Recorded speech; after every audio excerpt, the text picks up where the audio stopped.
The views and opinions expressed on this podcast are not necessarily representative of the coalition or any other entity. This content is intended for mature audiences only.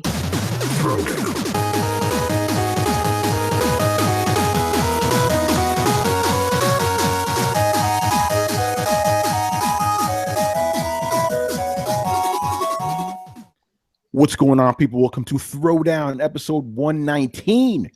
I'm your host, Tony Polanco, and I'm joined by Emilio Lopez. What's up, people? How you doing? Chris Seeley. Hey, what's up, everyone? Carlos Romero. Yo, what up? Brett Murdock. Howdy, people. Adam Vale. Jumping ahead, Lucha Underground just got picked up by Netflix February 15th. And we got to welcome our special guest, our brother, Mr. HipHopGamer. Yo, what's going on? One love and God, let's get it popping. Resident Evil, dog, let's get it. All right, that's what's up. Yo, you're one of like the this regulars around here, man. It's always fun having you on this shit. Thank you for being on. And I gotta ask you I'm always on it. Yeah, the thing is, like, you're like, even though you're like the busiest dude on the internet, like I can ask you, hey, can you be on the show? And you come on instantly. You never say no. I love that shit. Period. You know what I'm saying? Thank you, man. I appreciate it. So it's all good. I'm always there for you, dog. That's what's up, man. That Comic-Con. Yeah, that's how we met, man, years ago at Comic-Con. Like, I wasn't even in the industry or nothing. I was just a regular dude. I saw him and my man gave me the belt and shit. I spun it. Like, it's real with this dude, man. No, always, man. I appreciate you. All right. Quickly, what have you been up to lately, man? A lot. Working on a lot of things. So first, one of my mains when I first got into the industry, you know, obviously was putting hip hop and gaming together. So I did a song for a special game, and I got some other stuff happening that y'all see probably in the next 2 weeks. So that's cool. Second thing is there's other brands out there, like real big brands that's looking to get into the gaming industry. And, you know, I have some deals in the works that I really think is going to open doors for anyone that's looking to do new things and find new revenue and new opportunities to create a career in the game industry. So I'm just thinking bigger, you know what I'm saying? I'm heavily involved in education now. So I'm trying to reach out to a lot of coders and stuff like that and help them get put on and get, you know, associated with a lot of different game companies and such. So it's just a bigger deal, you know what I'm saying? Besides just journalism, it's just a bigger deal with me now this year. So it's very exciting because it's new and it's working. Oh, that's what's up, man. And of course, we got to ask you, what games have you been playing lately, man? You told us before, you know, we got on air. Everybody know I'm playing Resident Evil 7 right now. Hell yeah, I'm playing Resident Evil 7. That scary ass shit. Love that game. So I'm playing Resident Evil 7, Tales of Berseria. About to get up on that Ghost Recon. I was in that For Honor beta. That was dope. Playing a lot of that. What else? Kingdom Hearts. Going in on that. That's crazy. What's the name? I think there was another joint. Oh yeah, and I gotta jump into Yakuza 0, and I gotta start on Gravity Rush 1 to get the Gravity Rush 2. And Horizon Zero Dawn. Getting ready for that this month. Ooh. It's too much, kid. It's too much. So yeah, I've been playing a lot and waiting for a lot. You know what I'm saying? So it's going down. Yeah, you better get a 4K TV for that shit, bro. Yeah, all that stuff is coming, man. I already know, you know what I want. I actually was doing some research because I went to my Best Buy, and I was talking with them. I was like, yo, how come y'all do a poor job representing these TVs? Like straight up, like y'all do a poor job. There's so much stuff y'all could be doing. The shit ain't popping. So because it's Best Buy, man. but actually, what I discovered, it's not actually Best Buy's fault. Best Buy is following a guideline of what these other companies is doing in terms of Sony, Samsung, LG, or whatever. So it's really not their fault.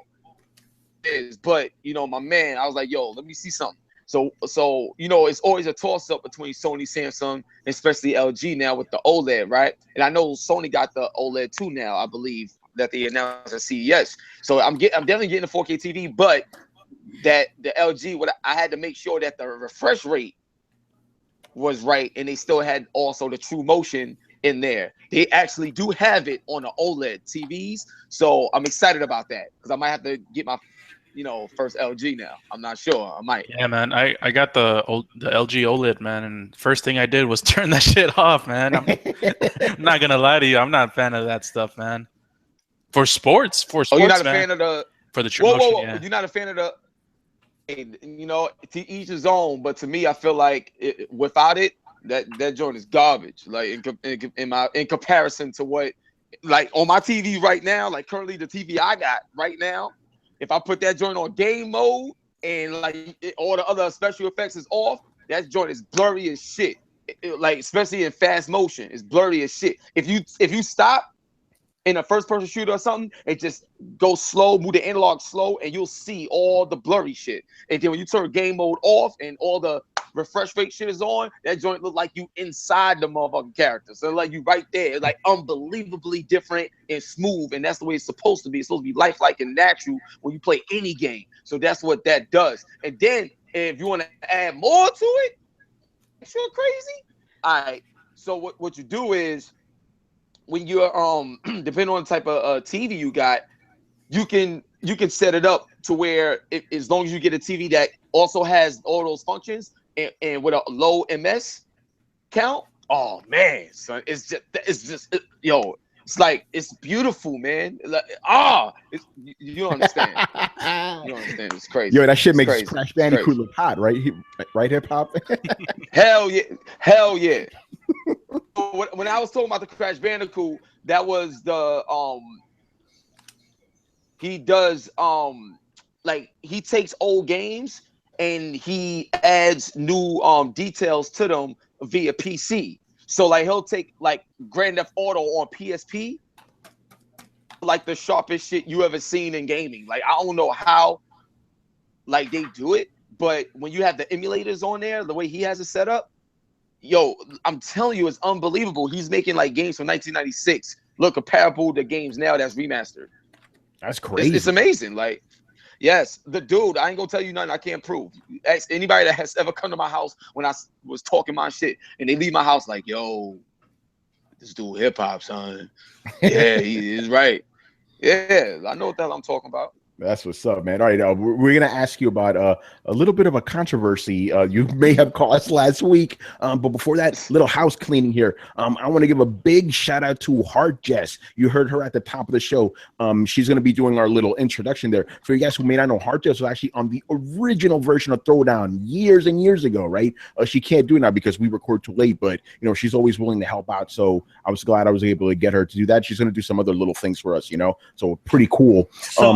So just to be clear, we're still having the audio version is not going to be affected. It's only the YouTube version of it. Yeah, because we needed a YouTube version. There's another intro coming, right? Aside from that's going to complement it, which the audio guys will probably hear. But yeah, for YouTube, we got to do things a little differently, So that's coming, And speaking about YouTube, we hit motherfucking actually as of now 701 subscribers, man. So. Thank you, right, man. Thank you, guys. Thank you for subscribing. Yeah, and hip hop, man. Thank you for that too, because I saw you retweeting that. When I was like, "Yo, we only got 2 more subs. Let's fucking go!" So thank you for giving us a little push there. Always, man. Come on now. It's on and popping with you, son.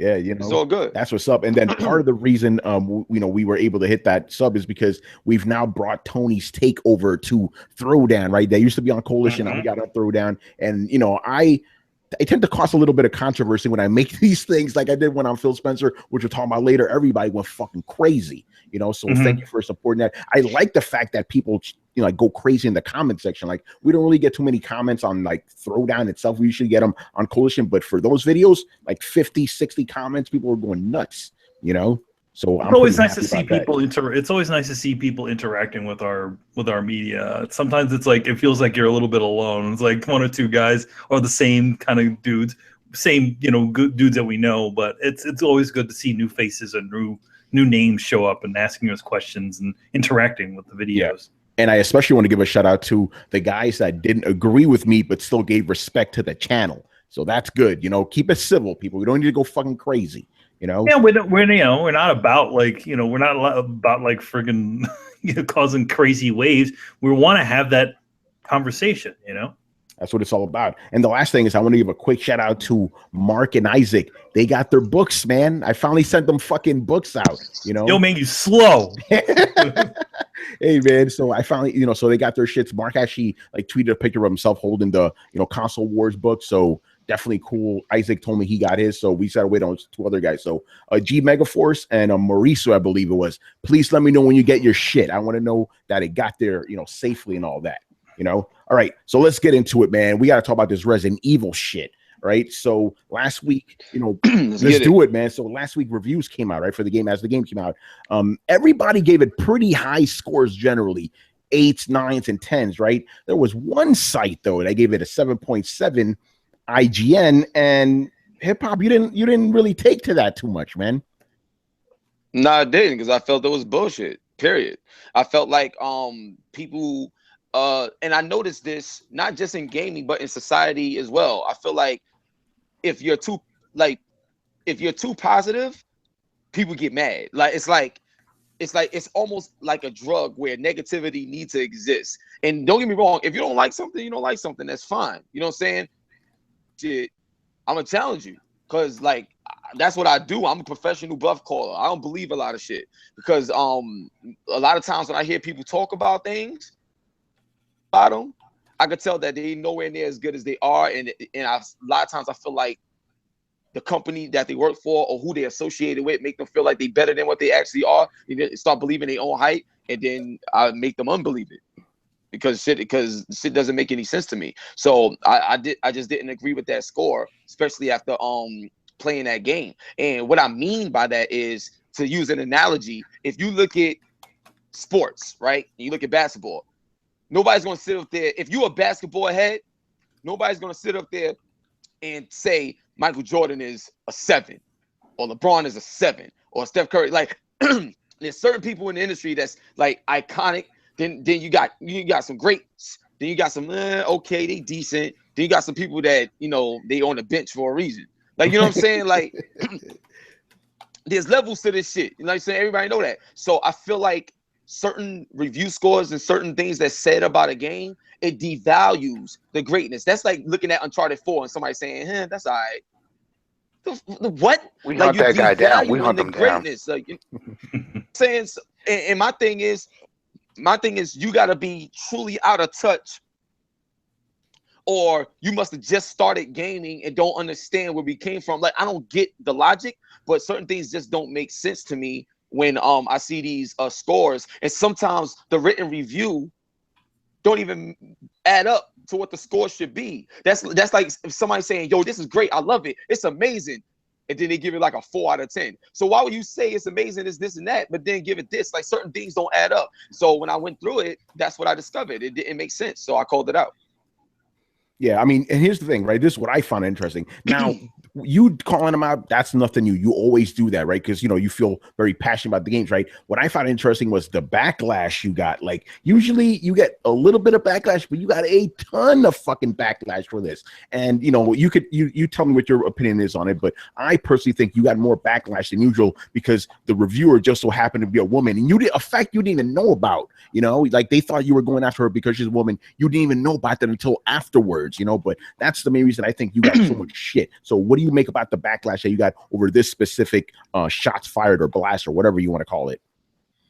Well, there's a few things. One, the reason why I got a lot of backlash because they knew I was right.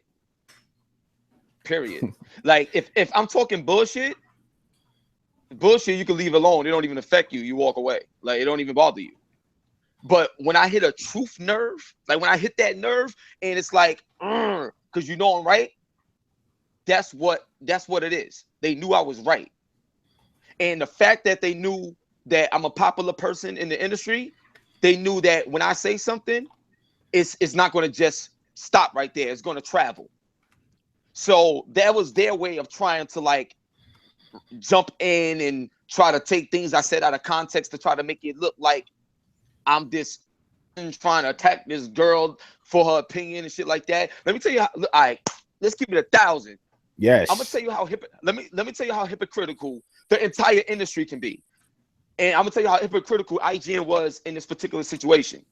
Anybody that's gonna get mad at me or upset at me for calling out someone's opinion, saying, hey, it's just their opinion, leave it alone. It's just a review, blah, blah, blah. You don't belong in the industry then. You full of shit. I'm gonna tell you why. Because how can you sit up there and get mad at me for calling out an opinion, but then you're gonna call out my opinion on that opinion? Yeah, it's a You good just point. did the same. You just did the same shit that you said you don't like happening. So you, just by you doing what you did, proves that I'm right. That means that you have a feeling towards something, and if it don't make sense to you or you don't like it or whatever, you're gonna say something about it. That's natural human behavior about something, or you care about something. You understand what I'm saying? So that was the first shit. That shit alone right there ends the entire argument. Because one, the reason why we're having this conversation is because they know I was right. And the second, the hypocritical statement about them challenging me because I challenged somebody else. They just did the same shit I did, but they did it against me. So that right there proves that I'm right 2 times.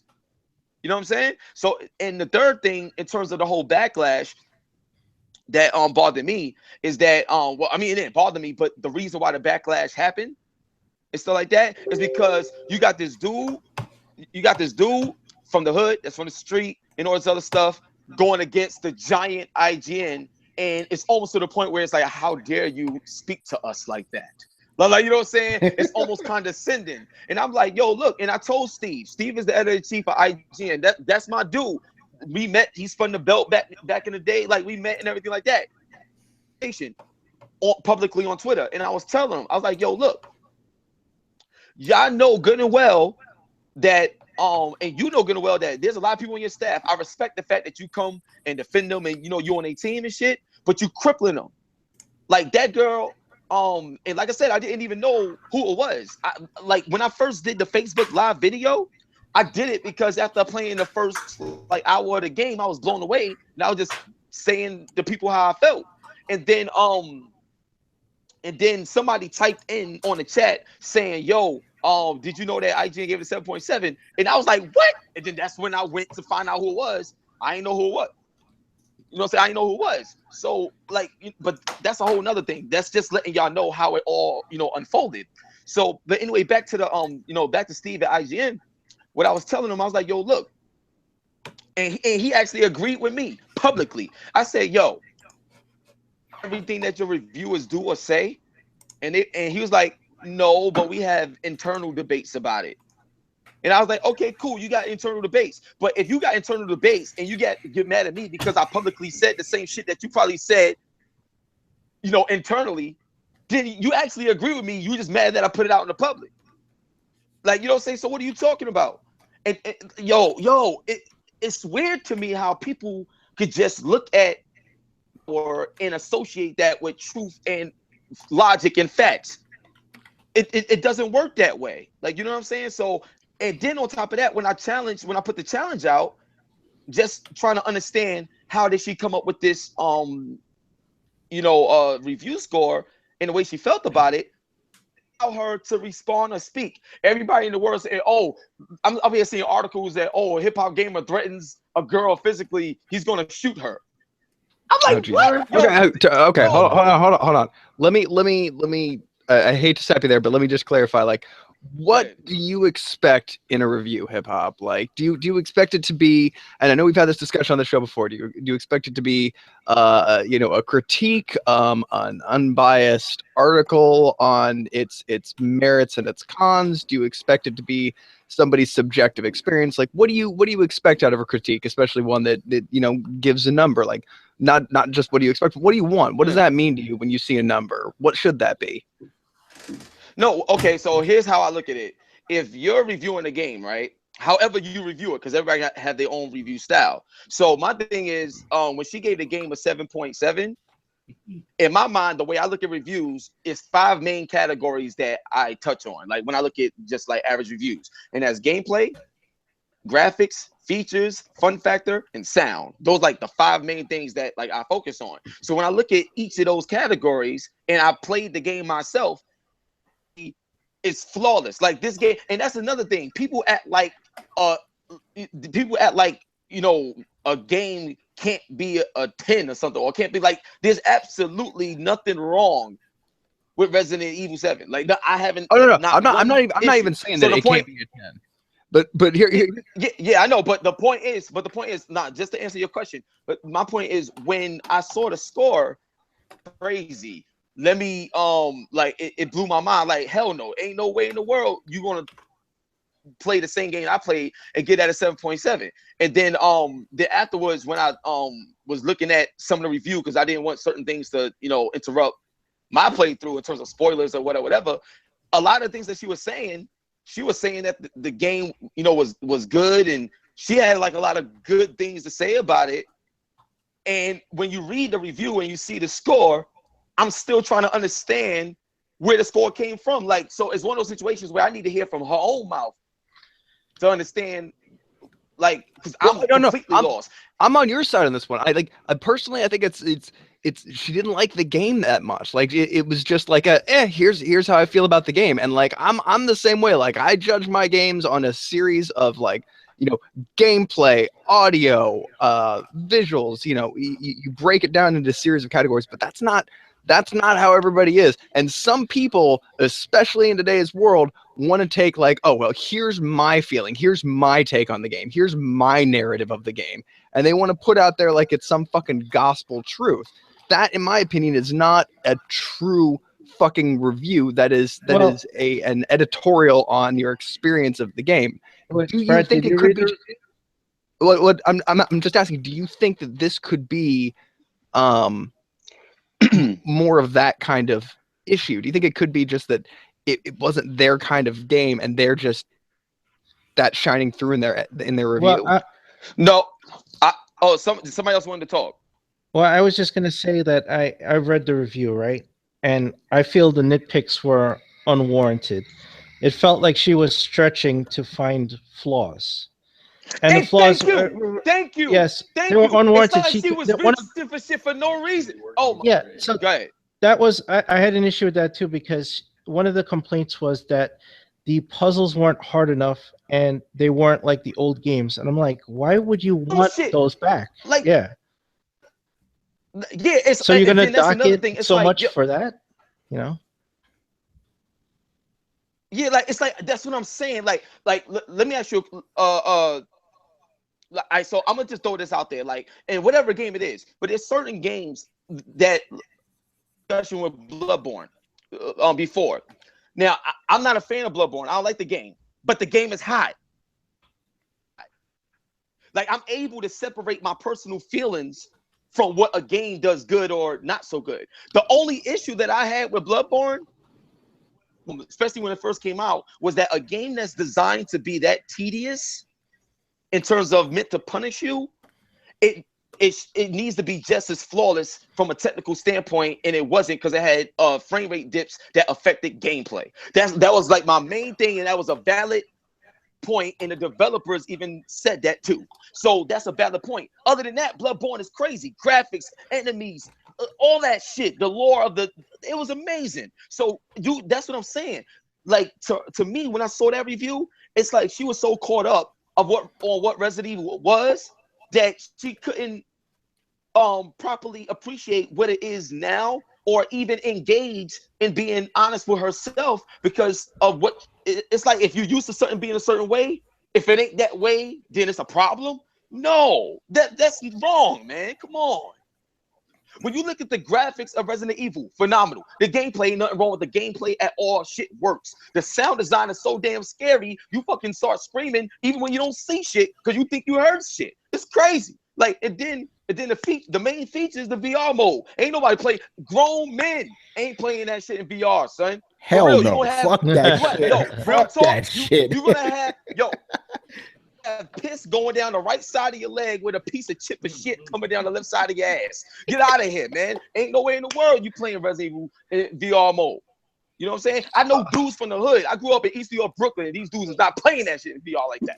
Dude, this could have been a great opportunity for VR to launch, but everybody is too fucking scared to play it. Yeah, they're too scared. Yo, dude, you know what's so funny? I was like, how is it that this is the game that everybody was waiting for in VR, and they only used the shit for like 5 minutes and was like, I ain't doing this shit. I ain't doing this shit. But that's what I'm saying. They want to The game showcase is that so you can great. play in VR and not in VR by scaring you so bad in VR that you take the headset off and just play it regular for the rest of the game.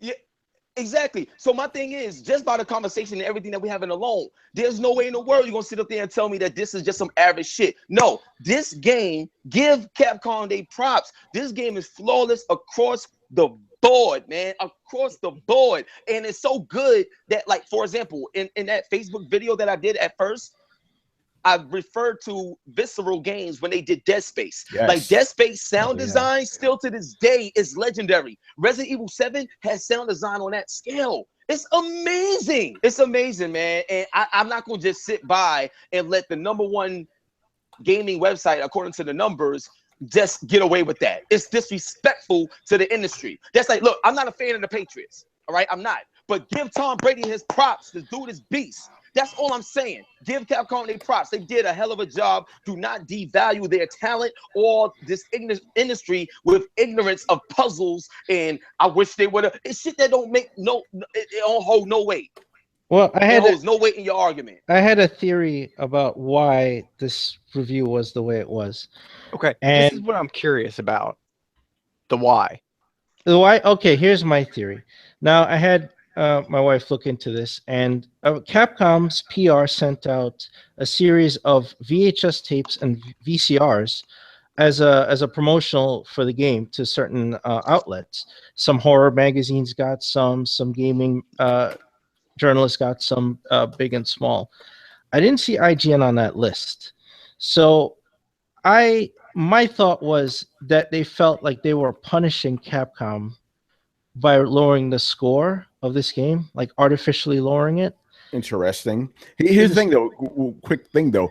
I'm not going to jump into the whole conspiracy theory thing, but you may have a point from the standpoint of IGN gave it probably the lowest score I've seen. Yes. Like, everybody gave it a high score except IGN. Was it because they didn't get a VHS swag thing? Who knows? Oh, didn't they have some kind of issue like that with Doom? I mean, almost every website had it where there was no review copies. And a lot of people said, well, usually when they don't do a review copy. Well, no, that's a different story. No, I know, but I just wasn't sure if there was something going on with that also. I don't know, but go ahead, Chris. The difference with this was that even small outlets and horror magazines were getting the Capcom package. They were getting a Sony VCR, an old VHS tape as a promotion for the game. Yo, your boy even got the finger. Remember that shit? But yeah. So I'm just thinking on that level, like, you know, like Hip Hop was saying, doesn't make sense why the score would be so low. And then my thought was, well, maybe they thought they were kind of punishing Capcom by lowering the score. IGN is a heavily viewed site. They do have influence on what people think or will purchase, right? So that could have been going into the thinking behind the score. Maybe. Okay, Hip Hop, I gotta ask you. Hold on, before you go on, because some people asking you questions in the chat, right? Basically, Sean and Ryan, they both asked you, did you beat the game? Because they're saying this woman beat the game and she scored the game and she reviewed it. They want to know if you beat the game yet. Hell no, I ain't beat that game. I'm taking my time with that shit. That shit crazy and it's scary. So no, I didn't beat the game. To add to that, it doesn't matter if you beat the game or not. Like, if I'm check this out. When you're playing, it's just like if you're listening to a song. Like, if I'm listening to a song, right, and I hear like let's say it's a 3-minute song, and I listen to like a minute of it or something like that. You could, like, if I put on Biggie's "Ready to Die," like, and I listen to "One More Chance" or something like that. Like, if I didn't hear the whole song and I heard a minute of it, I'm like, yo, I know this shit is fire. Like, you know what I'm saying? I'm listening to the song. I heard enough to know that this joint is hot.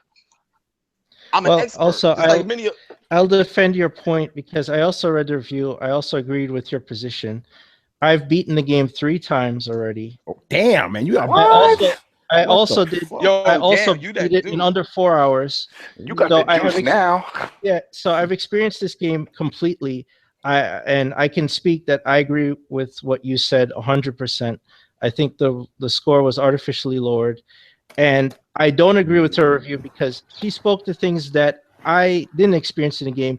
she's one of the points was that you didn't need to hide in the game, which you absolutely do. Yeah, you do. You need to hide in that shit. Yes. Yeah, So exactly. You need to hide. Wait, hold on. Let me jump in. Wait. Let me jump in, son. Hell yeah, you need to hide, son. That lady coming to get you with the motherfucking lamp. You crazy? And then just to answer your question, even deeper, Sean and Ryan, like I said, I didn't beat the game, but like for example, so far I played like a good 3.5 hours of the game. And you know what else I do that other reviewers don't do?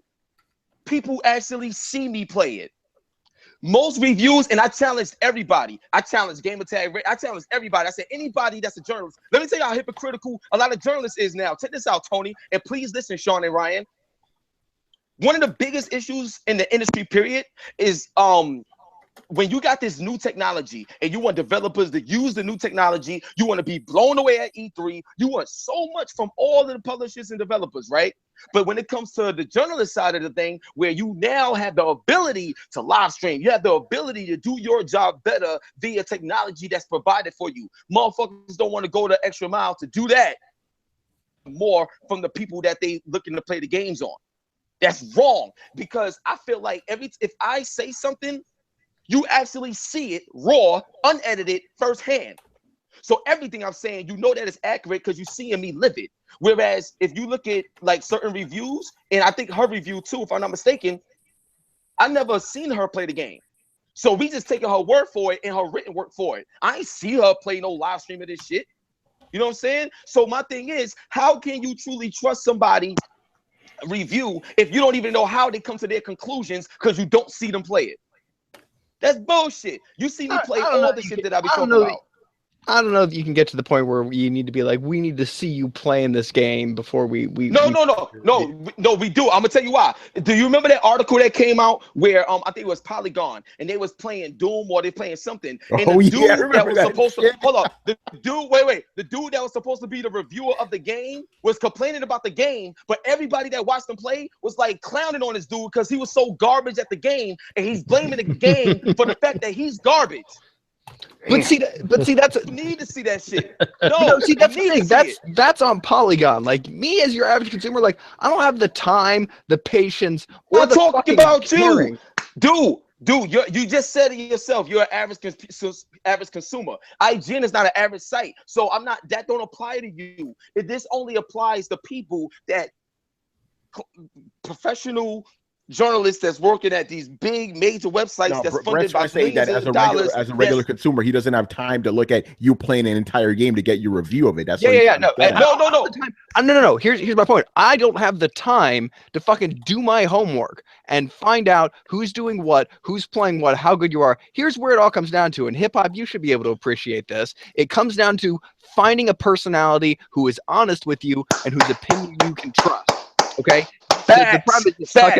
Facts. I agree with you 1,000,000,000%. the big companies like this, and here's the problem: like, who's your favorite editor? Who's your favorite writer? Like, I know a lot of people that go to Coalition, like they know Tony, they know Tony's voice. I know people who follow hip hop, they know him, they know his voice. People listen to Riku when it comes to anime. People have established themselves as authorities in certain areas, but then these big fucking umbrella companies wanted to shoehorn these ideas. Like, who the fuck is this person? Who the fuck is this chick? Like, do I know her? Do I know any of her previous writing? Do I follow her? No. Like, it's just sampling in new people, which makes for this weird homogenized voice that doesn't agree with itself 90% of the time and is unreliable to its consumer base.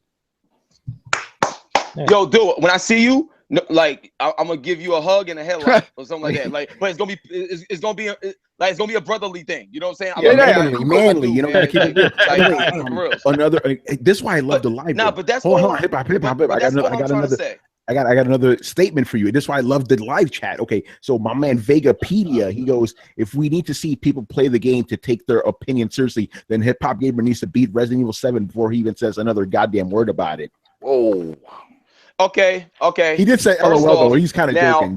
This dude's cool. Don't worry about it. Okay. He's not like a troll, but he does bring up a kind of good point. Okay, cool.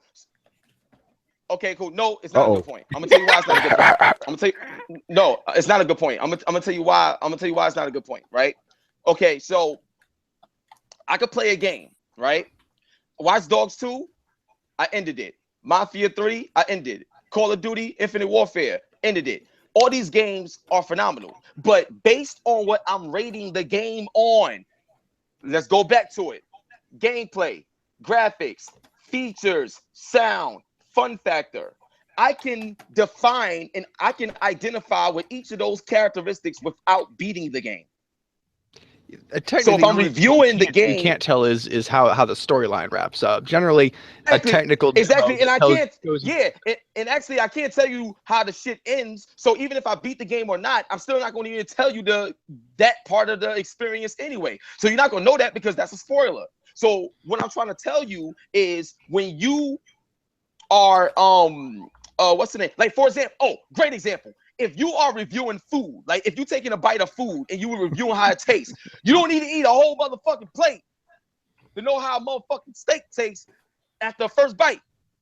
Cause it's gonna say, like, you know what I'm saying? Like, you don't have to do that. So what I'm trying to tell you is, like based on the categories that I rate games on, you don't have to complete a game. You need to play a good amount of it. But just to let y'all know, I didn't even review the game. All I did was just tell you how I felt about the game based on what I played thus far. I never even reviewed it. I don't do shit like how everybody else do it. The moment I play a game and it affects me a certain way, I'm like, yo, I gotta talk about it. For example, when I played, and this is a while back, I'll take it a while back, but there was this game called Never Dead.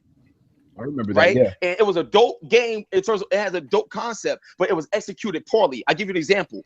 If you get your arm hit, your head get hit, your head come off, and you can roll your head and do all this other stuff. It has a cool mechanic, but the problem is there's no meter to it. So every time you get hit, you fall apart. So you spend too much time trying to put yourself back together.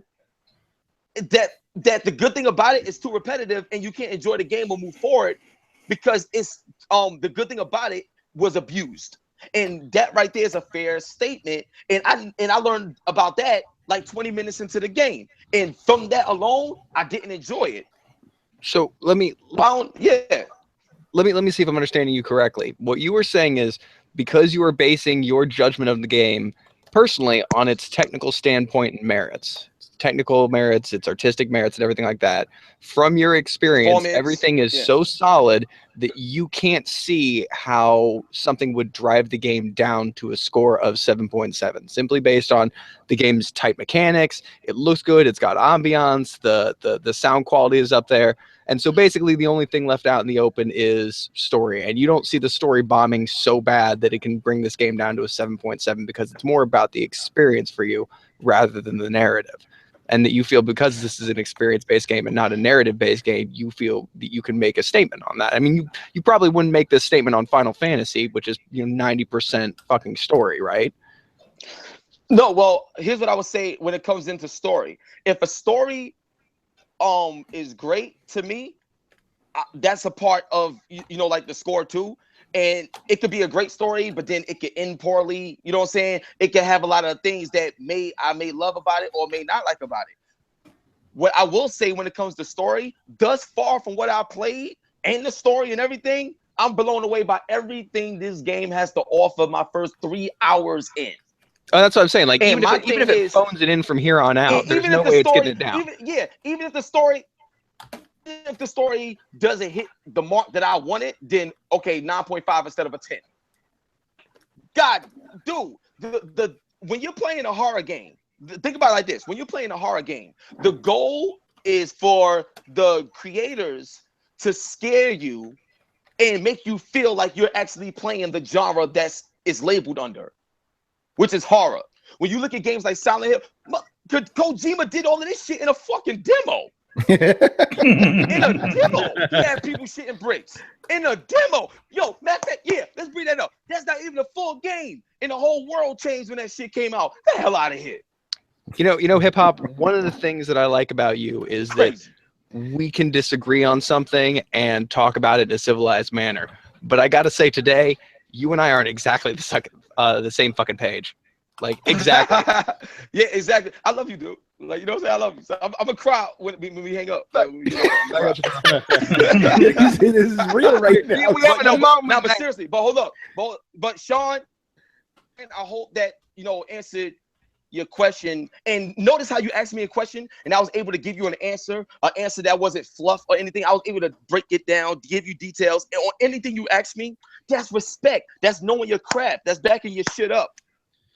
Yo, this girl ain't make not one peep because she had the whole IGN army come to protect her. And I'm like, yo, dude, how can this girl get better at anything if y'all not willing to debate shit? And then they got the nerve to tell me that's what the comment section is for. No. Don't you ever like try to disregard or rub off the ability to defend your opinion. And I'm not saying you got to defend your opinion to every single individual that says something, but if someone of note, of popularity or whatever of relevancy in the industry just comes at you and like you don't respond, hey, that's cool, you don't have to respond. But when everybody else responds on your behalf and you still don't say shit, that's a problem, because that means that you're willing to play the victim role and you want somebody to come in and protect you, and so you could be looked at as the innocent, I don't want blah, blah, blah. You know what I'm saying? That's not being real. You know what that means? That means you're the type of person that you don't stand by your work, you don't defend your work. And if you don't stand by your work or defend your work when it's called out, then why do the work in the first place? Fuck, why would IGN allow someone that wouldn't even defend their own opinion to be on that platform?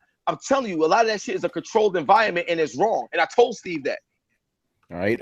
Facts. By the way, quick thing, because Ryan has another thing. He goes, I may be the odd man out here, but I think hip hop was wrong for how he put the reviewer on social media blast, not just her review of the game. So let's talk about that, because a lot of people are saying you put her on blast personally. You know, what do you make of that? Okay, first off, I don't know this girl. I don't know the girl personally. Never even met her. Right there eliminates everything, because I can't do something personally if I have no personal interaction of this person. All I said was, when I was on Facebook Live and I went to look up the person's name on Twitter so I can actually tweet to them like I do anybody. I did the same shit to Mike Mahaney from GameSpot. I think it was GameSpot, because he gave Gears of War a low score. And you remember I called you, Tony, like after playing Gears of War 4. That shit phenomenal, son. Yeah, that's a great fucking game. I couldn't find her, but I'm in the middle of a Facebook Live talking, so I said, yo, if y'all find her and put her on blast. And when I mean by put her on blast, I mean call her out on her review, or let her know that HipHopGamer is calling her out on her review and he wants to talk, he wants to debate, because that's what well, in this day and age, reviewers and all this other stuff, they don't like to debate, they don't like to do this, because they feel like they just so above everything that they're too good to have a conversation about their own work. But I'm not like that. I'm a real down-to-earth dude. I'm passionate. I'm the most passionate, and I'm the one that actually give a damn more than all. Yo, y'all clueless, man. Y'all must do research on me and my name and what I do. Look at my interviews and see the things that I do and things that I say. Look at how people respond to me, and they don't respond to other people the same way. Come on, man. Like, I know what I'm talking about. They don't represent that, and I do my best to try to keep transparency and try to keep fairness, because if somebody goes to IGN, matter of fact, when I was at PAX South, somebody was at my booth and I was talking to somebody else. I was talking to Charles, actually. I was talking to Charles about the Resident Evil joint, and dudes that overheard it was like, yeah, I don't know, like that girl crazy for that shit. And then I had Resident Evil 7 in VR at PAX South because the line was so crazy at the Capcom booth. So people came over to my booth to try it out. And as soon as they finished, I said, if somebody said this was 7.7, what would you do? Their facial expressions alone was like the shit face. It was like the shit face expression. When you on a toilet taking a shit, it was that expression on their face.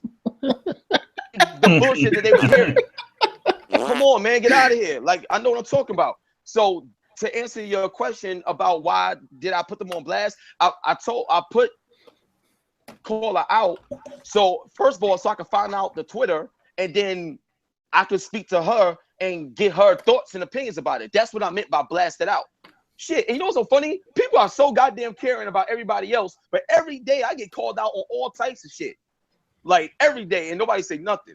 You know, yeah, isn't that funny how but you're willing to, you're willing to debate the issue, and also it's a huge irony in journalism where you're supposed to question authority and report facts that they don't want to do exactly that. They want to disseminate news and you to just accept it and accept their opinion. Yeah, and that's the problem that I have. I don't like when like companies that's in a position of power think they're God because they got money and power on your side. So when you have money and power, you don't even have to tell the truth. Okay, but in the today's world, the people's age, money and power, and they want it and they need it. There's no morals anymore. That's why when I put out one of my go ahead. Oh, you about to say something? Brett, he's talking to you, man. Brett. We're getting a little bit. Yeah, we're getting a little bit of lag. Yeah, because hip hop, you're on your phone, so it's causing a little bit of lag on your end. You know. Oh, word, my bad. Yeah, but actually, no. Actually, hold on, Brett.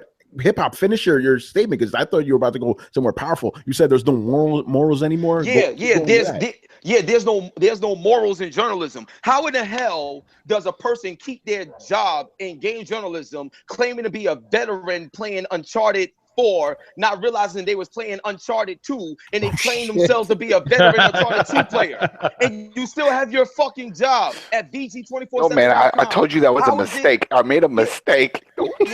Come on, let it go. Let it go. Hold up. How is it that a person can go? How is it that a person can get called to go to a rock band event to cover the game and then publish an article talking about how they don't want to be there? Yeah, they didn't even play the game. There's no morals. They didn't even play the game. There's no morals anymore. There's no passion. There's no nothing. And when I do this, people should be clapping and standing up that somebody's willing to do it. IGN is not going to go back and forth with any old body. They go back and forth with me because they know I'm the realest, and they know if I see them in person, I'm going to call them out in person, put the camera on them. Like, come on, man. Other person in the history of journalism, do shit like that. Nobody. Yeah. Come on, man. And also, as you're on here, like I said, so to the commenters, I have beaten the game multiple times, and I 100% agree with Hip Hop's position on this. And I agree with them too, man. Here's the thing. Here's the funny thing, because I read this girl's review too, right?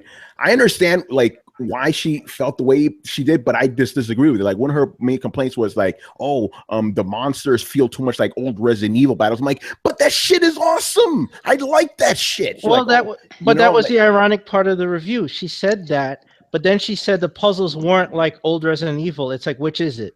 Which one is it? You want new enemies, but you would want old puzzles and backtracking. And Chris, you could vouch for me on this one. Those puzzles were like old Resident Evil. What is she talking about? Yes, it's because she's basing her opinion off of subjective experience instead of objective facts. She's not even trying to critique it.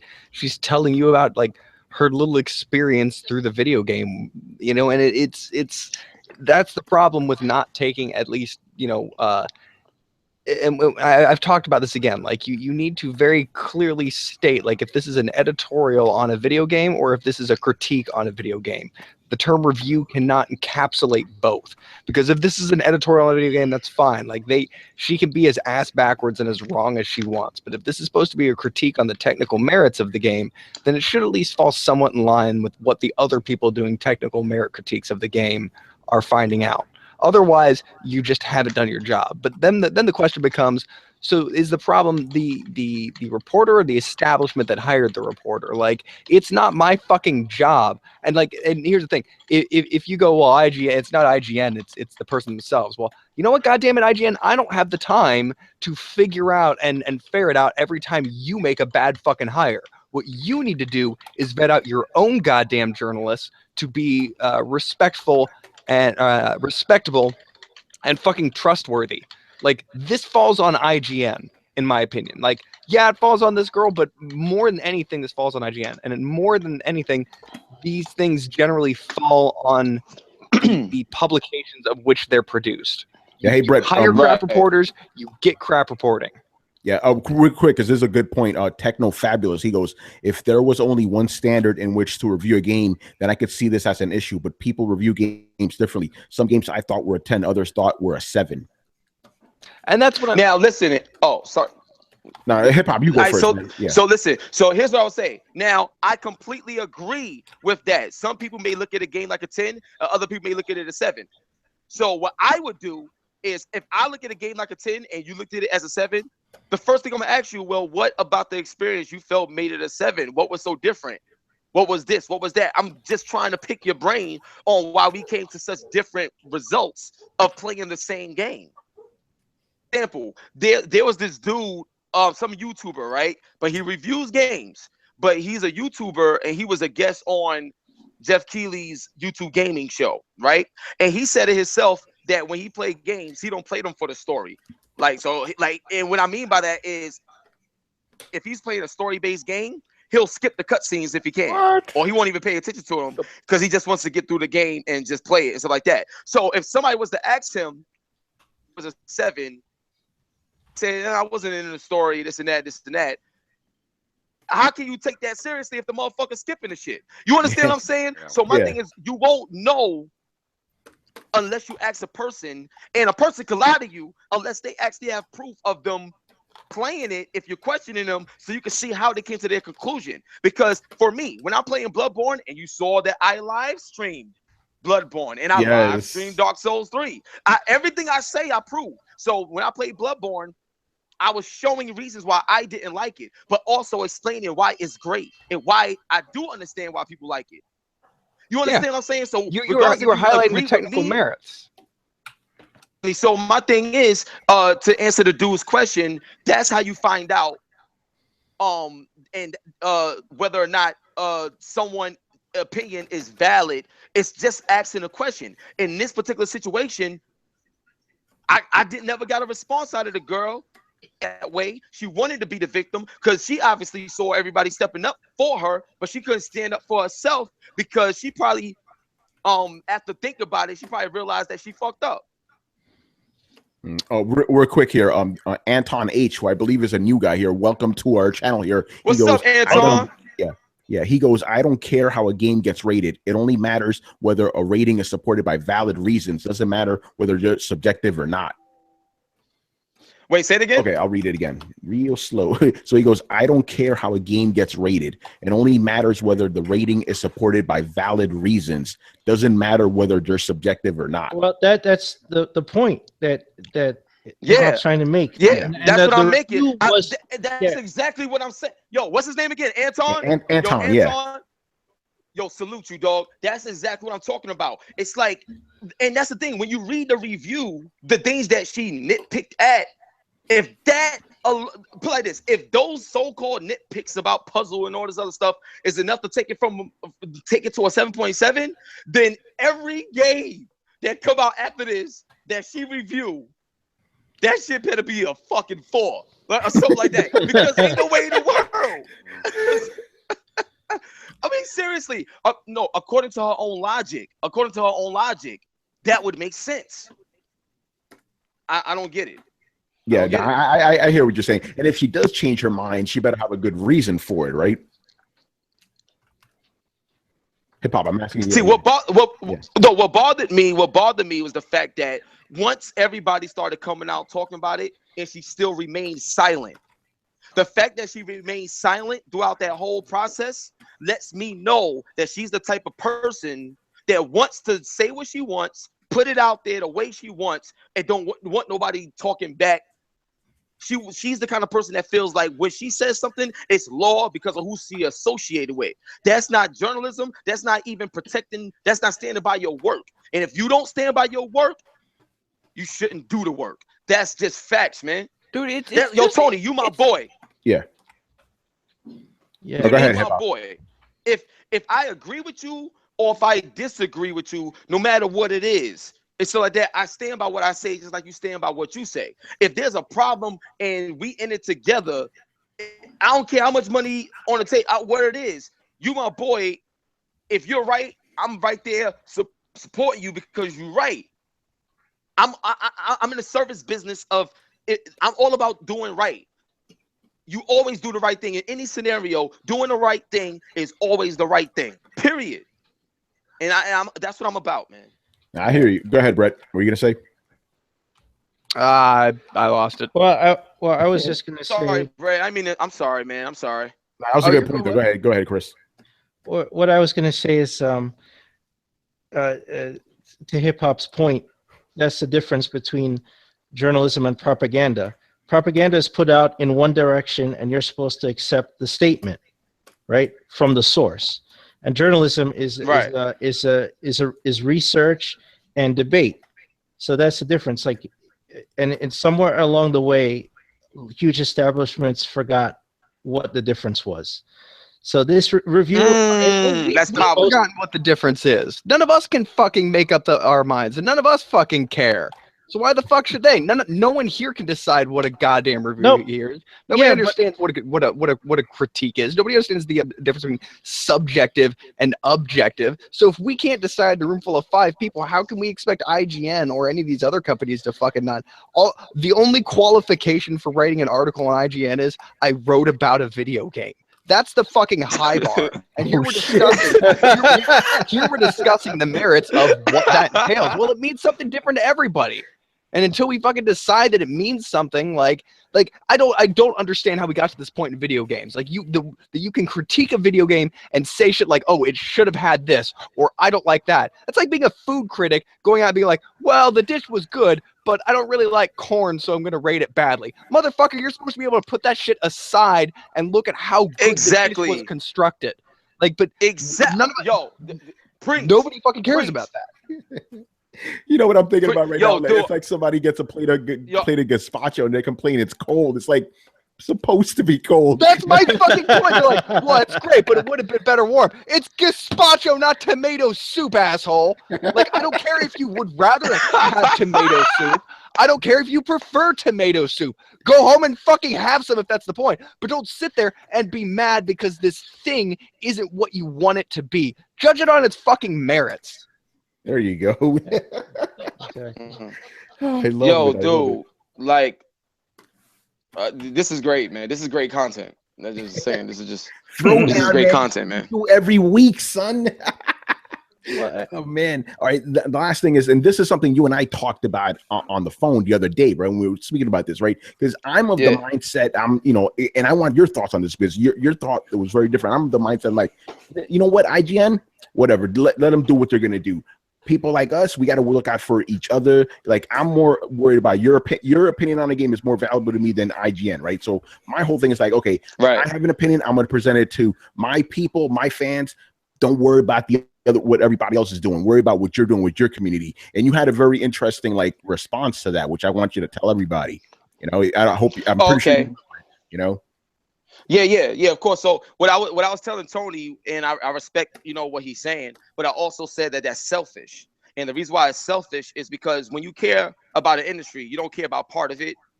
You don't care about a quarter of it, 20% of it. You care about all of it.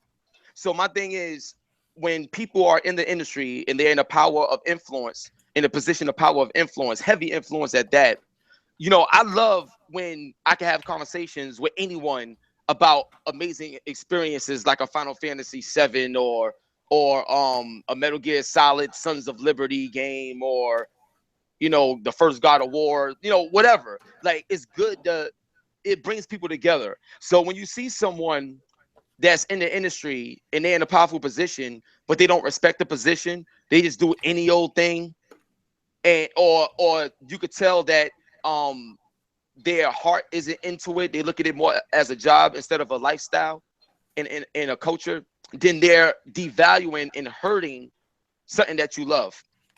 So my thing is, or any of it, you're just as bad as what you're complaining about. And it's not to say that I'm not comparing myself to no Martin Luther King and stuff, but I just use this as an analogy. Like, Martin Luther King didn't march and do the things that he did for himself. He did it for everyone that was being treated wrong or treated unfairly, so that everything could be fair and equal across everyone and judged fairly. And because he cared enough beyond himself. When I look at the game industry, I don't look at it just as something that I get joy out of it just for myself or my friends or my people. The entire industry is my people. Like, this industry has saved a lot of lives of people that I know, including mine. In this industry, I'm only in it because of my grandma, so the source is even deeper. I just genuinely care, from the developer to the publisher to the person in the mailroom delivering this. I don't care what role you play. I genuinely love the industry and what it's about. And when you care about it on the level that I care about it, I care about what happens in it, even when it doesn't have to do with me. I take it to heart like that. And this is my way of fighting to make sure that we got good people that care in place that's going to build it up right, as opposed to people in it that's just there to get a check and don't care what happens to it. That's just me. Yeah, no, I'm glad you said that because, you know, again, because I kind of come at it from a little bit of a cynical standpoint. That's why I like having you as a friend, because you're a positive guy. Because you know how it is, hip hop. When we go to events and shit, right? These like proper quote unquote journalists, they look at us like we're kind of scum. You know what I'm saying? Like they look down on us. So I'm like, listen, if these guys don't give a fuck about me or the people I represent, why the fuck should I give a fuck about them? You know what I'm saying? So that's why I'm like, I don't care what IGN does. I don't care what GameSpot does. I worry about sites like Coalition or STF and Play and shit. Yeah, but there's but at the same time, I understand where you're coming from, because you're looking at it as the entire forest. Because I'm like, we all family. Yeah. We all family, but we have differences. That's all it is. You know what I'm saying? Tony, I love you. You my brother. All y'all my brothers. And we may disagree or we may agree on things, and that's fine. But at the end of the day, if we don't fight for one another, sometimes by fighting with each other, we never going to be able to grow and make the best out of certain bad situations. And then on top of that, and this is something that's real, you know, like real serious, you know, to me personally, is when I see of something and like, and others see it as a fear. So like when you look at IGN and certain other companies and how sometimes they may look at us like we ain't shit, it's because they have a fear of what we're able to do, of what we're able to do and what we're capable of, because they know they can't do it. And when they see somebody else that's doing a better job than them, and on is a brand name that they don't even own. Like it's a lot of fear and envy in that, but that's the way they look at it. The way I look at it as an opportunity to come together, figure it out, and do something better together. And everybody's raised differently and taught differently. I wasn't raised like that. Like I don't worry about what anybody else is. I don't worry about somebody else being better than me, because I'm already the best. And I'm not the best because I'm better than someone. I'm the best because I make sure every day I'm a better version of myself. Through that, I always win and I always learn. I never ever lose. All I do is win and all I do is learn. I don't have insecurities. I know I'm great at what I do. And my greatness isn't validated by anybody else. My greatness is validated by me, what I do, and by God giving me the gift to do what I do. That's it. There you go, man. I'm glad you said that, because that could apply to Resident Evil, man. Like the greatness of that game can't be invalidated by somebody else saying, oh, it has these sort of problems. The game is already great as it is. You know what I'm saying? That's why I took that picture at Best Buy. Because that shit was sold out, son. That shit was empty, kid. I was like, yo, what bothers me? Yeah, go ahead.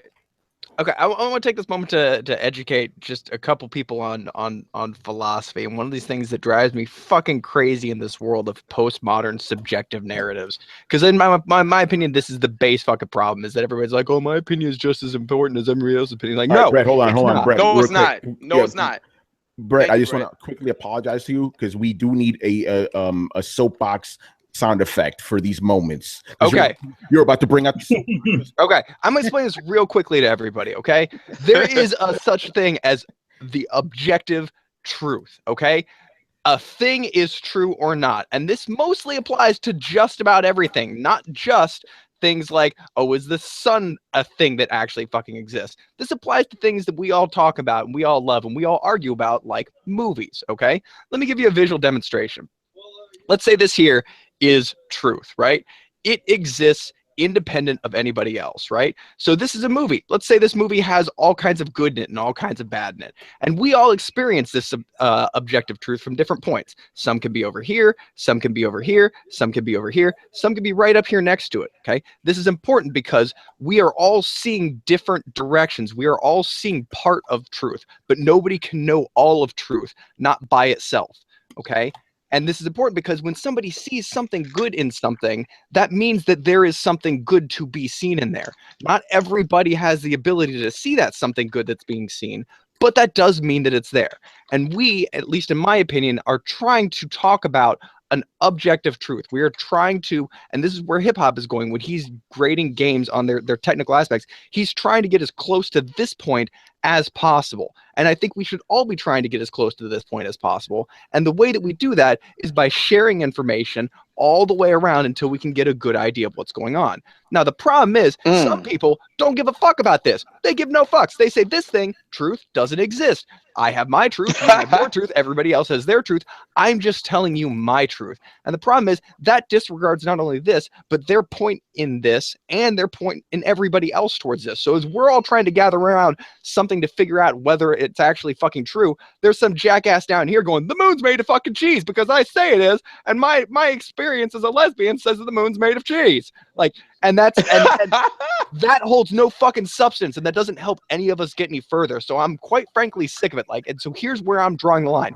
Unless you are willing to recognize that objective truth exists and that we are trying to get a finite handle on it, then just get the fuck out and don't take part in the conversation because your opinion is worthless. Yes. And just to add to that, just to add to that, the reason why I call people out and the reason why I debate and the reason why I annihilated Resident Evil 7.7 score to Chloe Rad, and the reason why I annihilated the entire IGN as a brand, the reason why I did all of that to capitalize on what Brett said was that if you can't support and stand by your work or defend your opinion, then immediately your opinion is invalid in this particular scenario and situation, because you can't even engage properly to actually defend it, to see why you even saying what you're saying. And just to add to that, and then I'm done. If a person, I don't know how to cook, dog. I can make oodles and noodles and hot dogs. Like, that's it. Like, I can't cook. Boil that shit, right? son. So trying to judge a chef on how they do their thing. Like, I can't even begin to even be remotely valuable with an opinion in that area. That's like a person that don't play games trying to tell us about the game industry. Like, what the? Yeah. You're not qualified to even have this conversation. Like, you understand? So that's my reasoning for debating people, because you got people in positions that aren't qualified to be in those positions.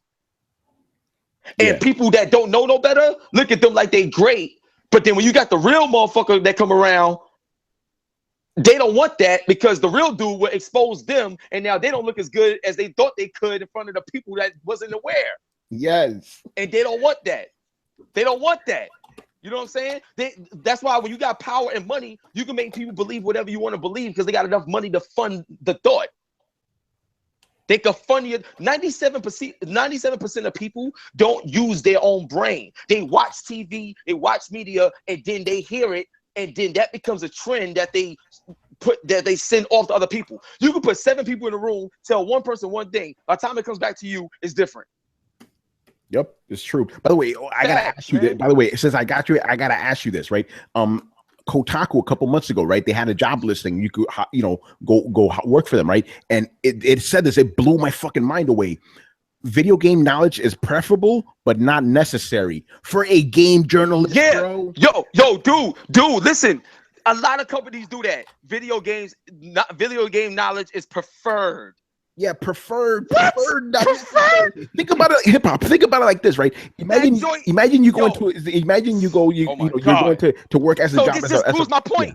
No, you're right. No, but imagine if you're trying to get a job as a sportscaster, right? Knowledge of sports is preferable. What? What the fuck? I think, but the thing is that it's the only thing that matters. Yeah. The thing is that you got to understand where these guys are coming from. They're looking for good writers. They're not looking, for people to write their opinions. They're not looking for people who are actually good at games or even know the history of games. It might just be like editorials, do some background, do some research. Exactly. So that's a problem then. That is why journalism doesn't mean I'm qualified to write about anything. Obviously having the ability to write obviously means that you can write in games journalism, because there are so many of them that do it and don't have that Right. that Yeah, background. and But hip hop, that's we what know a lot losing of motherfuckers in this industry that don't know shit about games. You know? Well, Yeah, man. This is why the publications are losing credibility. This is why YouTubers are becoming more popular than ever, because Yep. you need that credibility and that knowledge in discussing games, and you're seeing the gameplay. Therefore, you get a more honest look at the game, and you get more honest critiques. So that has become more important to people than writing. So if these publications continue to do the same trend, they're just going to continue to become more irrelevant. Didn't this happen in comic books? Absolutely. It's Where something similar, if I recall correctly, happened in comic books, where a lot of the artists and writers weren't getting credited for their work. It was just being billed under, whatever book it was. And that was years ago. Yeah, that was, I know. That But it happened was- in animation also. And the problem years ago. became, because those faces were so interchangeable, quality didn't necessarily matter as much as the brand did. And it wasn't until Marvel came around and started really pushing, like story by so-and-so, by so-and-so, that people began to gotcha. trust in the comic companies again. And they helped pull the comic industry out of a nosedive. Like, that happened, and there's a lot of strong parallels between what's going on now with game journalism and that. And I think the answer is going to be the same thing. Like, I think you need people pushing specific critiquers, specific reviewers, people whose voices that you can trust, not just whoever is sitting in this chair this week holds the power of IGN. Yeah, and that's a good point. Exactly. Real gamers like us, man. That's the shit right there. All right. By the way, okay, we're gonna move on, obviously, but hip hop, man, this is the kind of conversation I wanted to have, man. Thank you for giving us all that insight. That's some real shit right there, bro. No problem, man. I appreciate it, man. And that's all you ever gonna get from me, dog. That's what I'm talking about. All right, so let's get into it. So a couple news things here. We got to talk about this GameStop shit, right? So this has been going on for a bunch of years, right? But only recently have they started enforcing this thing called a Circle of Life. It's this program where basically if an employee doesn't meet a specific quota, mostly selling old games, they may get sacked. Really fucked up shit. I did a Tony's take on it. You can check that out. But I want to get you guys' thoughts on this shit. Chris, I'm going to go to you first, man, because I know you and I were talking about this before the show. So tell us what you think about this shit. Well, it's reprehensible, and it's been going on for years. GameStop makes most of their money, their revenue, off of trade-ins and you buying used games, not new games. Yeah. So that's what they're trying to encourage. They're trying to encourage high quotas on their employees to sell used games, trade-ins, rewards cards. But this has been going on for a long time, and the Circle of Life thing. But now it's gotten more extreme, where if you don't hit quotas, that they terminate you. So it is a reprehensible behavior. This is why I stopped shopping at GameStop a long time ago. Like they have more reprehensible practices too. This is just the tip of the iceberg. I mean, they'll do when they get trade-ins and stuff, when they have like copies of Madden lying around, old Maddens and whatever, you know what they do with those? When they could donate them to hospitals or donate them to poor kids or whatever, they destroy them because they can't make money off of them. They'll destroy them. They'll destroy hardware, software. They don't care. So this is just another another piece of their reprehensible behavior that I encourage people to not spend their money there. Did you ever see that report of the guy he filmed? He was dumpster diving at a GameStop. Yeah. Remember that? And he was like, "Look at all these games. They all work still." And then that was fun. Well, no, because of that, they now destroy the stuff before they dump it. So you can't go in the dumpster anymore and get it. They'll cut the cords off of controllers. They'll smash the controllers. They'll smash the disc. This is called field destroy, and they do that too. So they have a lot of other things going on that people don't know, because they're just this money machine. They don't give a crap about consumers or anything. It's all about money at the end of the day. And I've worked for a game company that wasn't GameStop, and we would destroy stuff upon throwing it away too. And there's actually a pretty decent reason for it, a fair amount of time. All right, what's the reason? Yeah, what's the reason? Well, most of the time, the shit that you're throwing away is half working, half broken. It's controllers with fiddly sticks and sticky buttons and things like that.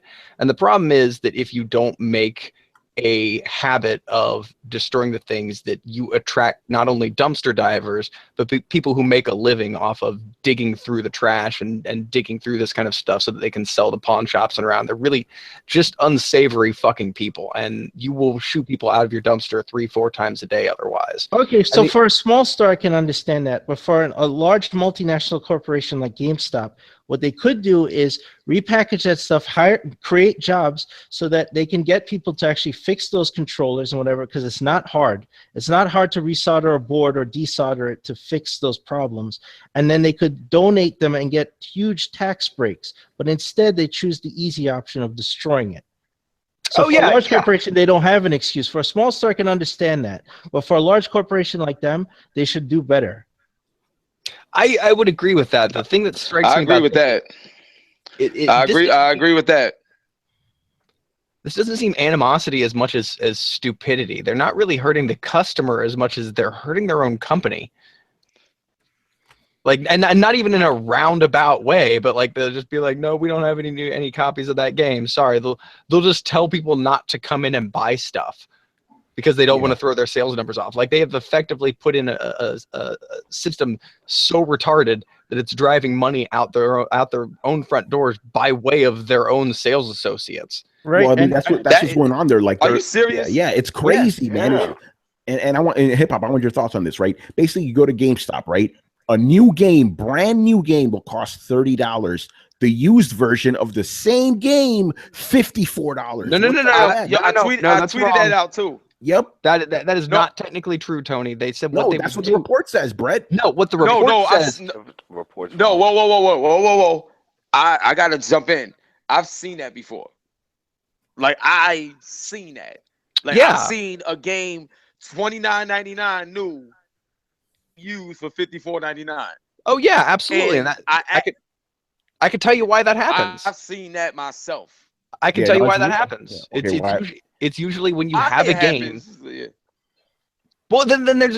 I don't understand why everybody's getting in such a fucking tizzy about it. Like, no, because look. Think about it like this, right? Think about it like this, right? As a consumer, I'm not talking about from the business side of GameStop at this moment. I'm talking about as a consumer. If you walk into a store and you see a new game for $29.99, and you see a used game that costs a lot more than the new one, it makes no sense. Like, nobody's gonna buy the used one. My thing is, it's just like a pair of Jordans. Will you pay more for Jordans that Emilio was wearing for 4 weeks, or do you want a brand new pair and a new pair is cheaper? Come on, man, like, it's a no-brainer. So what are you gonna take a $25 hit as a business? Yo, man, you trying to say my feet stink? So the point is, that's what I think he's saying. Listen, that's what I'm You trying don't to tell know you. me. Listen, what I'm trying to tell you is, see, you just said and take a $25 hit as a business. See, that's the problem. When a business model don't work no more because of disruption, because of technology or whatever it is, then it's your responsibility as high class workers in these positions and in these fields to try to find a new way and reinvent your business so that you can survive. Dude, you reinvent it by waiting 3 weeks.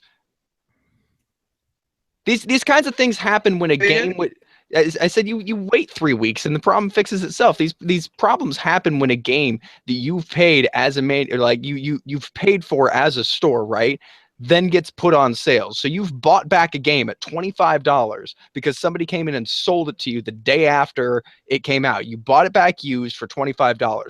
Later that week, the manufacturer comes out and says, you know what? We're going to drop the price down to $30 and we're going to do the sale for a week. So basically, every game that you sell, you get another credit as if you had sold it as a $60 game.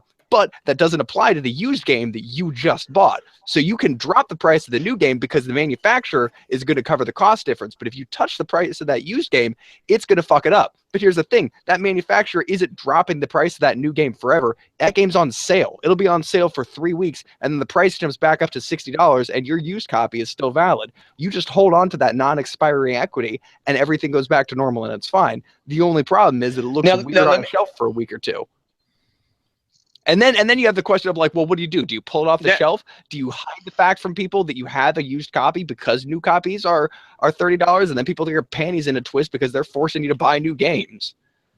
Well, let me ask you this, right? Just in terms of business, what's more important in a business, the business or the consumer that supports the business? What's more important?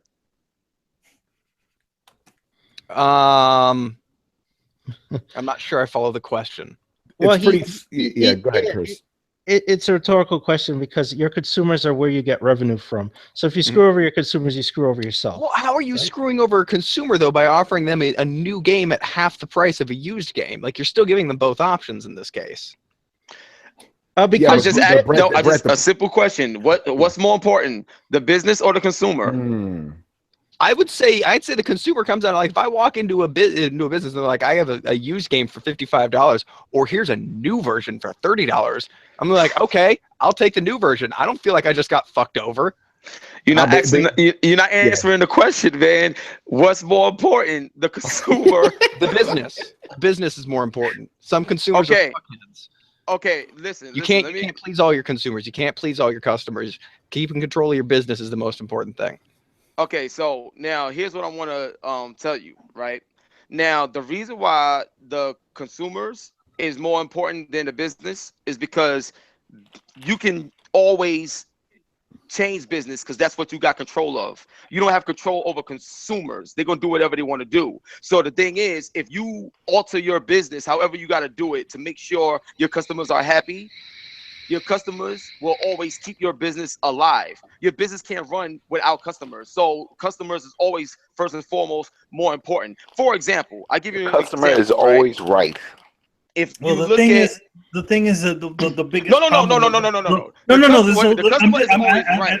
The customer is always right. I'm not saying that. The thing is that the reason why this is a problem, there's a problem, is because the links that GameStop is willing to go to fool the customer into doing something they want them to do. Yeah, they flat out lie. Yes, physically hiding the fact that there was physically hiding that there is a new version of a game that's out when they really want you to buy the used version because they make the most money off the used version. That is where the problem comes in. And I will absolutely with that. Too, because we're not talking about the fact that the reason all this is happening is because if the employees do not sell a certain amount of used copies, they will be fired. Yeah, they suffer as well. The employees, that's a problem. Yeah, but okay. The other thing I want to point out. Yeah, so what I'm trying to say is. Go ahead, hip hop. Hello? Can you hear me? Yeah, go ahead. Yeah. So what I was saying is this, and like I said, I never ran a GameStop before. I don't have all the answers. I'm not saying that. What I am saying is people that are hired in these positions, you have to be able to adjust. It's just like if you're in a boxing match. If you fight in a certain way and you win in, but then later on in the match you start losing, you got to adjust or else you're just going to lose the fight. So what do you mean adjust? So like in real world terms, go ahead. Okay, so like I said, I'm not a professional at that, but here's something I would just say because I'm not claiming to know everything. What I'm saying is, as a business, anytime that there's disruption in the business, you have to be able to adjust your business because the business part is what the consumers like. If you go to a restaurant and sit down and eat, the customer don't care about what's going on, like in the back. If the I can prove that untrue. I can prove that untrue here. It's all about the service being right when the consumer give away your product up. for free. Then if give away your product for free, take a hit, and you'll have 1 million customers and no business. No, not true, not true, not true. Like for example, I give you an example of adjustments. One of the adjustments that GameStop did was acquiring ThinkGeek so they can make money off apparel instead of just relying solely on sales of games. Then they did a deal with Digital Playwire Media so that they can make money when commercials run through their advertisements from games. So that's another way they're making revenue. So it's just like with DLC. Like the game industry had to adjust their business model because they didn't get any money off of the resale of GameStop sales. Now you got DLC and all these other things. So you can't just stay the same if you want to survive. You got to figure out how to reinvent your business so that you can have a business. It's never the consumer that has to do anything different. The consumer is what keeps your name alive, your brand alive, and your business alive. It's up to you to adjust your business to make sure it's still a business so that the consumers have something to keep alive. It's always the management of the business that has to adjust. It's never the consumer. Do you remember? If I go to a stockbroker in something, it's not my job to do anything else but invest. It's their job to make sure that investment works. That's it. Do you remember Funko Land? Does that make sense to y'all? It makes sense, but here's the thing. Like I feel like I'm the only one here who's actually run a small business. Y'all there? Yeah, we hear you, man. Yeah. All right, Brett, business, go. The problem becomes like I want to take care of my customers. I want to take care of every one of my customers.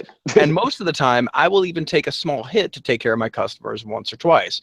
But the problem then becomes when my customers start asking for more than I can give. Yeah, I don't know what happened, man. It just went dead. I couldn't hear nothing. Oh, shit, that sucks. You good now, man? Yeah, we're still with this stupid delay, though. Hip hop, do you see my voice? Do you hear me? Yeah, I can. Yeah, now I can. But it was weird. dead for a minute. I don't know what happened. I missed a lot of stuff right there. I'm sorry. Yeah, no, because remember, since you're on your phone, it's kind of a little bit lagging right now. Do me a favor, log out and come back in. Maybe that'll fix it. All right, cool. I'm gonna do that right now. Can I use the same link or? Yeah. Just use the same exact link. Yeah. All right, cool. All right, Brett, go ahead. Oh, I was just saying, like the main difference between like it sounds good to say your customer is always right, your customer is everything, your customer is all this, but your customer stops fucking mattering the second they are a positive net loss.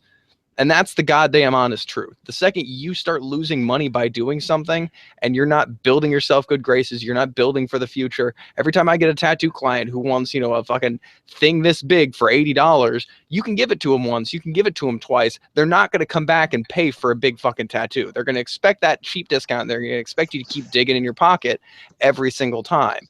So the problem then becomes like you service the customer up to the point where the customer no longer services the business, and then you cut them fucking free. At the end of the day, you have the business to worry about, and the customer is the fuel for that. Yeah, but you don't let the customer endanger the business, and that happens like that happens. Actually, in a case like GameStop is right now, actually like. Well, I'm sorry, I lost my train of thought. Yeah, but GameStop is not being endangered by their customers. You see, they are adopting stupid policies. Yeah, predatory business practices in order to generate revenue. That is the problem. The problem isn't the customers. Like no. Okay, it's not even them. But these aren't practices that are put forth by GameStop. The only thing you can say about GameStop is that they right now officially have put in these markers which make it tragically damn near impossible to maintain your job at GameStop. What people are doing, they are doing without the permission of GameStop. They're putting things in the back, and they're saying that no, I'm not. You'll call them. They say no, I don't have any PlayStations in, because they don't want to sell you that PlayStation, because then they have to sell $400 worth of used goods on top of that to make their markers. Selling new goods detracts from their markers, and sure, and whose fault is that? GameStop could have put in a toxic environment, but you can't directly blame GameStop. I can't believe I'm fucking defending these people. You can't directly blame GameStop for the things that these shitty minimum wage employees do. Whoa! I gotta interject. Yeah, go ahead. I got it. Wait. Go ahead. I'm sorry. All right. So Brett, let me ask you a question, right? All right. So let's say let's say you work at Dave and Buster's, something like that, right? And it's your responsibility to make sure that people come in there, they get a certain amount of tokens to play games for the month, and if they don't, you could get fired. Now, as a grown man, we all got responsibilities. If somebody tell you that if you don't do a certain thing in a certain period of time, and no matter how hard you try to think of a way to do something or try to blah blah blah, when it comes down to it, you're gonna do everything in your power to make sure you keep your job because you got mouths to feed and stuff like that.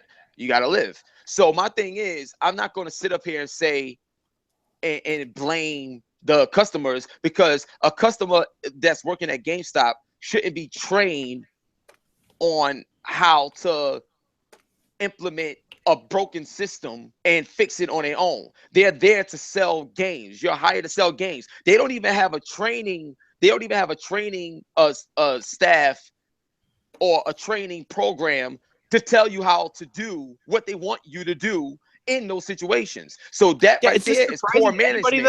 It's poor management. But the thing is, you can't blame. That's like me telling you, if let's say you never edited a video before, and I tell you to edit this shit and do this and do that, and if you don't do it, you're fired. But I never properly show you how to do certain things in a certain way to avoid you from being fired and do your job better. For me, that's giving you the job in the first place. I'm setting you up to fail. And if I'm setting you up to fail, that's GameStop's fault because they're the leader. Dude, it's like none of you motherfuckers ever worked retail before. This happens at every fucking job. This happens at every Hot Topic, at every PacSun, at every fucking Cinnabon. So you know that's why? GameStop's. You know why? Because you're 16 and you're expendable. They're paying you $7 an hour. They don't give a fuck if you come in tomorrow. They have a so if they don't care if you come in tomorrow or not, then they deserve exactly what they get when they do these things that they do. Exactly. It's GameStop's fault. Stupid management. GameStop's fault. So my thing is, whoa, Tony, you heard that, right? So you just said that it's GameStop's fault. You just agreed with me, but then previously you said you can't believe that you're defending them. So how are you going to defend something that you're against? I could defend certain aspects and be against other aspects. Yeah, but Brett, here's the thing. See, Brett, look, did you? I got him. Brett, did you read this article? But It seems like you didn't. No. I absolutely read the article. Because all this is coming from management. It's not the employees doing this shit. It's the management forcing the employees to do this shit. The local manager is forcing the employees to do this. It doesn't matter. It doesn't matter. This isn't coming down from on high. This is just it is. That's no, it is. Yes, it is. No. It does. It does. I can tell you that for a fact. It does. I can tell you for a fact it does. That's the reason everybody's going crazy, because it's coming from on high. They implemented. They're like superly enforcing this fucking thing that the way up came up with. Okay, super enforcing what thing? Lying to customers about having new games or about having quotas of used game sales? The new games are one of them. Right? Yeah, having quotas, the whole Circle of Life program, all that stuff. Yeah. Dude. That is the official policy. The official policy isn't to hide new games from customers. The official policy isn't to tell people that they don't have systems in stock. This is the way that GameStop employees are getting around these new shitty policies. Okay, I see what you're saying, but the thing is, but what I'm saying is, I'm sorry. Okay, Brett, I see what you're saying, right? But at the same time, GameStop created these conditions, understand? The employees have no choice but to do this shady shit because GameStop is telling them, hey, if you don't sell X amount of games, we're going to fucking fire you, understand? So they have no choice but to hide new games just so they don't get really fired. Cheap prostitutes. I'm sorry, am I the only person here that has fucking integrity? They can't be bought with a single digit an hour pay job. So then you'll be fired. So then you'll be fired. What I'm trying to say is, in terms of GameStop, here's what I'm trying to say. Don't implement a program that's shitty, that's shitty to the consumer, and don't give me proper training on how to better handle it. For example, if GameStop would be better if they said, look, if somebody comes in and they want new games and stuff like that, this is what we do. We offer we say, yeah, we have the new game, we sell it to them, but also offer them this, offer them that. If they do it, great. If they don't, hit. But if I tell you, look, you're going to get fired if you don't do this, so make it happen. then you leaving it up to me. You leaving it up to me everywhere to that do has whatever I need to do quota, to hit the quota. So you're saying everybody that has a sales quota is fucking responsible, and it's okay for the shitty behavior they do. It's okay for every sale or used car salesman to be some slimy asshole because he has to make his fucking commission. Dude, I work in sales. I don't fucking lie to people. He may have no choice if he wants to keep his job, man. That's the whole point of this. That's what I'm trying to tell you. Look. What? Listen, I'm gonna break it down another way. Right? If the coach of a basketball team tells a player that, hey, you gotta score 20 points every game for the month, or you're cut from the team. So let's say you have a bad game, you're not gonna be passing as much because you're trying to get that 20 points. Yeah, y'all might lose, but you're trying to get 20 points. So because of what you're trying to do, from what you're instructed, even though you may hurt the team and and whatever's happening, you're creating a dog-eat-dog world because the powers that be, where you do this or this is gonna happen. What you going to do? And you lay that only on the coach's feet, not on the shitbag player who decided that they're going to go ahead and fuck over the whole team for their own personal gain. But the player wouldn't be in that position if the coach didn't come up with that rule in the first place, dude. But the player doesn't have to respond in kind. Just because life puts you in a shitty position doesn't make you man. Dude, just because you dealt a shitty hand doesn't mean you have to respond by being shitty and kind. But if you kind of have to, if you want to keep your job, understand? You can't be like, so what you're telling me. So you wouldn't think it's funny if GameStop always, like, in a year, like, always have hires and fires. You know, they actually do have that. Like, it's a revolving door. It's a revolving door. That's a problem. Yeah. So you mean to tell me that you got this big company in the biggest industry in the world?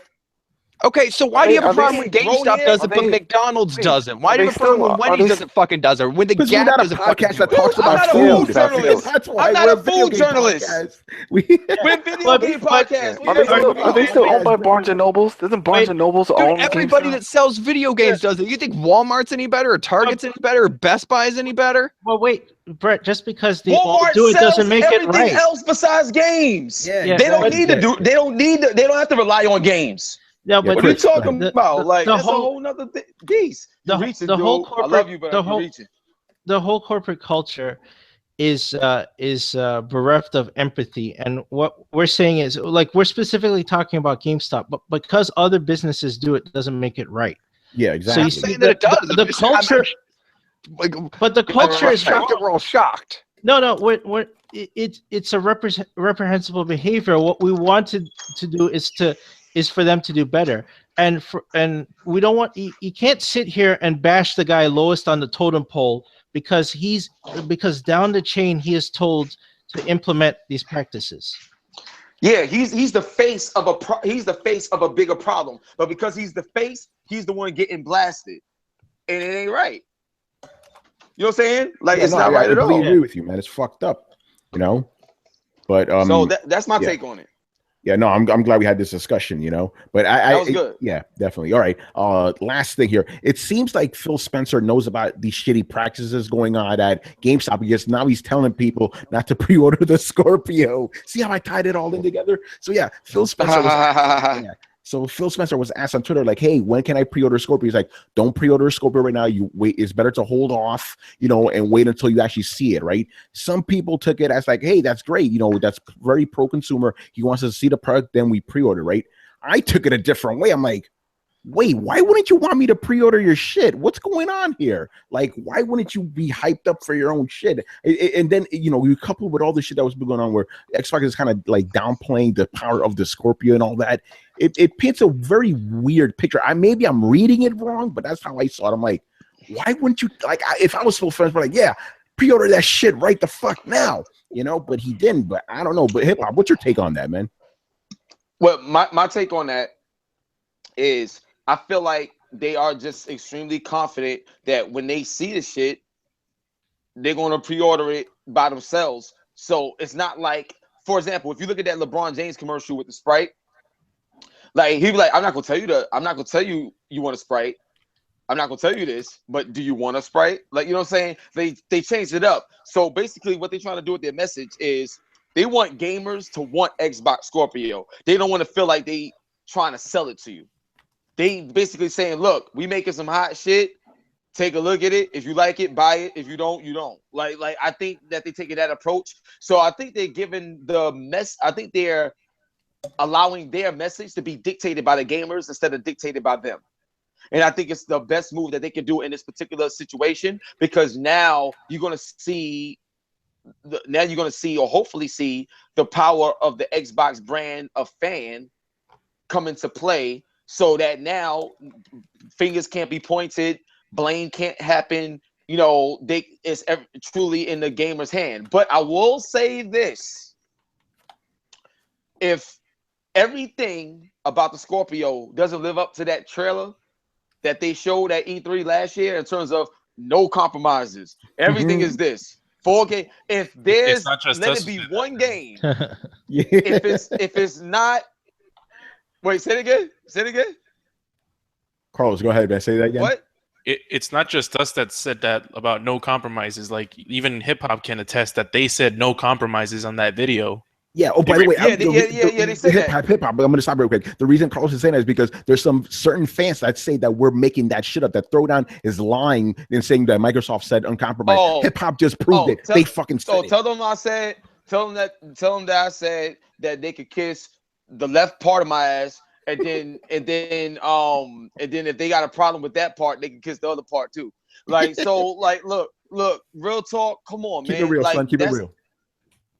Man, look at the freaking video. Like, come on, man. What I'm trying to say is this: even though they're trying to do better with their messaging, they already put that out there. So my thing is this: when they show off their shit, two things better happen.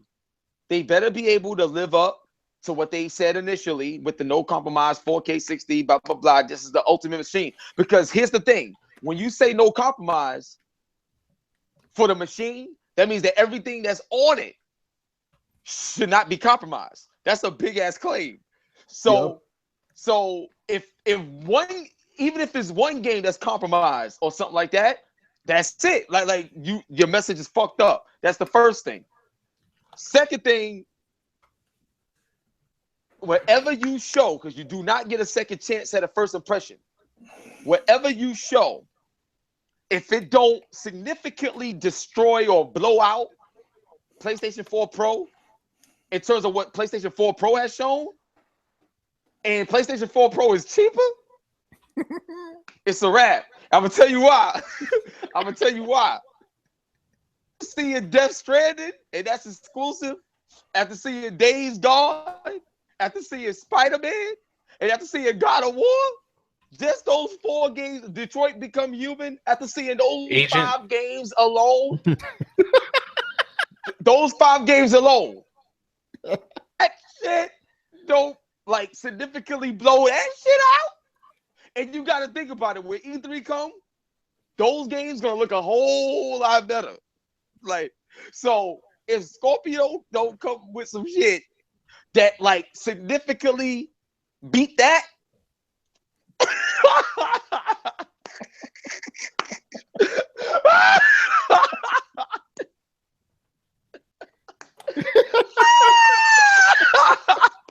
Why are we laughing right now? yo, if they don't be, if that don't happen,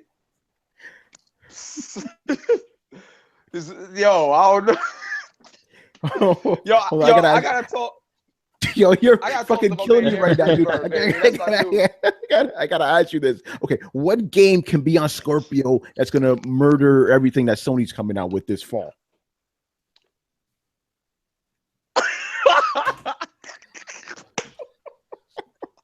Oh, wait, wait, repeat the question. All right. Okay, what game can possibly be on Scorpio that's gonna compete with PlayStation during the fall? I think if they had a surprise return to, like, maybe, let's say they brought back like Perfect Dark, or they did something like mad unexpected and it looked like better than anything we've ever seen on a console thus far. If they Rockstar did table something like tennis. that would be big. Or if they got a special deal with a company, like, for example, let's say Half-Life 3 debuts on Xbox Scorpio and it looks, because they got to play anywhere with the PC and all this other stuff, and where Half-Life is at. So if they did something like that, like something that's just out of left field, and it's not Gears and not Halo, it's just something brand new or something like that, like the Half-Life thing I mentioned, and it just looks better than anything we've seen on console ever, and it's 4K 60, everything that they was promising. If they just deliver on a promise in a way like that, it will definitely open a lot of eyes and raise some eyebrows, and it'll be extremely impactful. It will be. But honestly, man, I'm gonna be so serious with you. Like, after seeing Death Stranding, after seeing The Last of Us 2, after seeing God of War, like all these games, honestly, no matter what Xbox Scorpio show, it's not going to take away from what PlayStation 4 is doing with the PS4 Pro and what it is. It's not going to take away from it. They got to like really, really be accurate. Like, they got to damn near be flawless and make no mistakes. Like, they got to have a strong conference, a strong price. Games got to work. The support got to be there. They got to be the best that they've ever been. Like, they got to be better than their 360 run. They got to be they got to be more than flawless, if that's even possible. They have to be in it to win it. Yeah, Adam, what's your take on all this, man? What do you think about Spencer? For real, they got telling to, people? They Yeah, Adam, what's your have take to- on all this? Well, Spencer saying not to pre-order and all that shit. I don't know. I think it's just he's just trying to smooth out the whole expectations of what the system can do. So maybe just like say, all right, let's just calm things down a little bit, because I mean, like I said before, it comes down to IPs. It comes down to what you show off. If you have nothing really to show off all this power, it's all hearsay then. But Yeah. I don't. I'm telling you right now, it can't just be a hardware tech demo show. Yeah. Like, they gotta show some shit that you're gonna be playing that fall. Or at launch, there has to be something at launch. Yeah. It's got to be something that grabs you. That's like, wow, I need Crackdown. maybe. It's like, I need this fucking system to play this motherfucking game right now. But remember, we talked about this last time about how they're not gonna have any exclusives and all that stuff. So they're walking a tight wire with this. Yeah, Yeah, it's just gonna be better looking games. Chris, get in here. I know you want to say something. Well, I mean, we talked about this before. Remember, I said the AMD roadmap where AMD came out. This was after last E3, and they said like the Vega and all this stuff was not going to launch till 2018. And I said that would mean that the Scorpio is just going to be an overclocked Xbox One. They're going to take what they have now with the Jaguar and stuff and overclock it as much as possible. So this is why he has to temper expectations, because the chip that they thought they would have, the tech that they thought would be ready from AMD at the time, is not going to be ready to fab this console in time to release this holiday. So they have to go with what exists now, which means the Scorpio is going to be marginally better than a Pro, most likely. So Chris, I guess you're thinking the way I am. Because it seems to me like Phil Spencer is tempering expectations now. And the day after this, by the way, he said, no, I actually do want you to pre-order it. He took it back, but it seems to me like, oh, for real? I didn't see that. Yeah, he took it back. He took it back. Like, no, I do want you to pre-order. I want you to see it, but I want you to pre-order it. He took it back. No backsies, no backsies. See, that's what I'm. See, this is what I'm saying. Like this. When we talk or when I debate something, like, even for not to go back to the Resident Evil shit, but they like people was telling me I should apologize. I said, yeah, that's something else you smoking. You know what I'm saying? Like, that's not happening. Like, I'm not one of them dudes. I'm not apologizing for nothing. I wasn't wrong, so I didn't apologize for anything. Y'all want me to apologize because I was right with my statement. But anyway, the point I was trying to make is, say what you mean and mean what you say. The moment you put it out there, it's out there. You can't take it back. That's it. So think be on the same page and go hard. The only time people say something and then try to change it is because they was not confident or they jumped before they on things, or they felt pressured to do something to draw excitement that wasn't real that you'll find out later on. You can't run a business like that, especially when there's so much competition. And I'm gonna be honest with y'all, man. I'm gonna tell you, like, people can sleep all they want, but Liquid Sky is gonna change everything. I'm telling you, because Liquid Sky, beginning March, you'll be able to play a game like Battlefield 1 at 4K, 60 frames per second or higher with ultra settings on a $400 computer that can't even run games. Like you'll be able to do that. And then what's so crazy is the bandwidth, like, is 920 megabytes download and over 100 megabytes upload when you have a Liquid Sky system all on top of your system, even if it's not a gaming PC. I listen, everything I say I can prove because I'm playing Fallout 4 1080p 60 frames per second ultra settings on an old ass $300 computer right now. Like, yeah, I'm just being honest. That's so streaming there's shit, just a whole lot of other stuff happening. It's crazy. Yeah. Hold on. I got Chris. I got to read you something real quick because I love this type of shit. Sure. This is from I guess a very sane person, not a sane person. Zen-based APUs Raven Ridge will be ready second half of 2017, according to AMD. Timing looks perfect for Project Scorpio. Well, here's the problem with that. The second half of 2017 is when Scorpio is supposed to launch. If they don't have the fabs ready for the custom boards that the Scorpio needs, which they need them now, not in the second half of 2017. You understand that they have to manufacture this shit, right? It doesn't just appear. Phil Spencer doesn't lay Xbox Scorpios. They have to have they have to make fabs and press the boards and get everything. They have to have the manufacturing process sorted by now to get them ready to produce the numbers they need to sell during the holiday. So they cannot wait for technology to be ready a month before the Scorpio launches. That is not how things work.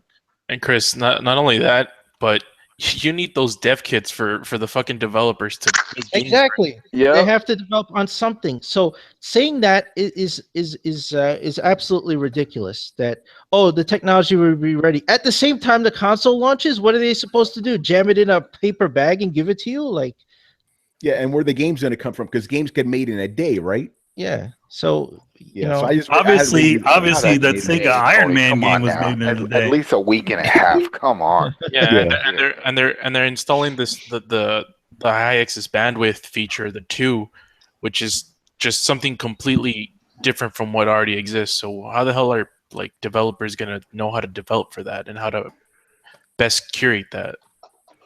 But this is the type of shit you see all the time from these crazy Xbots. You know, they like, oh yeah, the shit's coming and it's gonna be insane. It's like, no, it already exists, bro. Like, they've been developing Scorpio for a while. It's using existing shit. It's not gonna be using all this other stuff, you know. No, I'm telling you, when they made the Scorpio announcement last E3, I was there. We were all there. We saw it. Yep. They thought that AMD's roadmap was going to be prepared so that the Vega chip would be ready for the Scorpio, and they would have had the fabs done, and it would have given them the graphics power that they were talking about. But now that they don't have it, and they have to really stress what they have right now to get it up to that clock speed, and they're not going to hit it. I said this before on Throwdown, they're going to have to lower expectations, and that's what they have started to do. They're walking back their statements. Yep. No, they totally are, you know, even though some people thought I was crazy for saying that, but that's what it seems like. You're not crazy. That's exactly what is happening. Also, one thing I want to mention is I really hope that they're like holding themselves and their games for the Scorpio launch, because what Microsoft has released this year and what they have planned to release for the first half of this year is pretty much non-existent. Like, what are the exclusive games they're releasing that people are looking forward to? Listen, Sea of Thieves ain't gonna. No one gives a shit. Let's just be honest, bro. Like, there's a couple of guys, maybe, you know, but Sea of Thieves, they got a Forza. I know that's they made Sea of Thieves to the wrong console. That's a Nintendo game. Oh shit! Halo Wars is coming. But you know, whatever. Go ahead, hip hop. Yeah. You got just to say, like, yeah, Halo. Think about it like this, right? Think about it like this. As we speak, just from a competitive standpoint, Sony has Kingdom Hearts, Gravity Rush 2, Tales of Berseria, Yakuza 0, and then this month they have Horizon comes out. Horizon Zero Dawn. So Neo. between Neo. Nier. So between January and February alone, that's 6 games that's on their system. Yep. Think about that. Between 2 months, there's 6 like damn good games that real good games, like you know what I'm saying, that's there. Then you got to think about throughout the year, you know, you got MLB The Show. People love that they're gonna pick that up. That's a yearly thing. Then you have what's the name? Nier's coming. Nier. The joint from Platinum Games, Nier. Then there was you got Gran Turismo that's coming this Isn't year. Detroit hitting this year too? Detroit Become Human is hitting this year.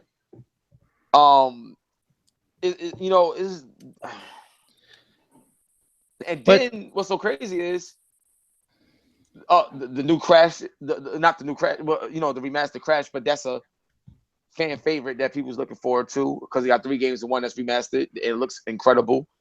It's like they just have a lot of stuff, and I feel like there's so much stuff that's unannounced that's probably coming this year as well. It's just a lot, man.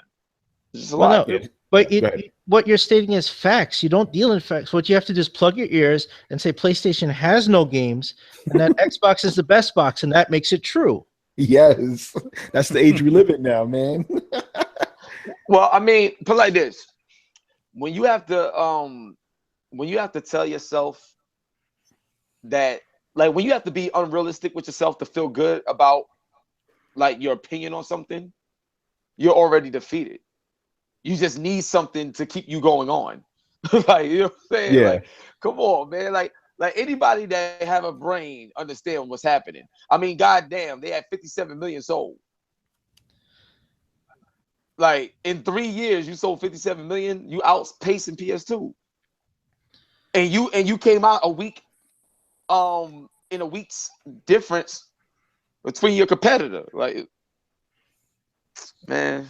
Yeah, well, I mean, well, there's that, but also you have to realize, and this is lost on many of the attacks that Tony and I get. People don't play systems; they play games. Yeah, we're gonna go where the games are. Mm-hmm. If the games are PlayStation, they're gonna be games, baby. Let's go. They're going to go to PlayStation. If Xbox had these games, then they would go to Xbox. That's as simple as that. There doesn't need to be this blind loyalty to definitely blind. And don't find all your self-worth in a piece of plastic with circuit boards in it. Yeah, absolutely. To me, this what's the biggest problem right now is the fact that all anybody is talking about is boxes and not talking about the actual games. I don't give a shit what version of PlayStation is out there. I don't give a shit what new version of Xbox is out there. You know what? As long as the games are on the goddamn thing, I'm going to go and get it. So why don't we just talk about games and forget about the fucking box? Yeah, and you know, Tony, you know what has games? The Vita has games. The Vita does have games? Yeah. So it's like you tell them all the secrets. Keep that to yourself.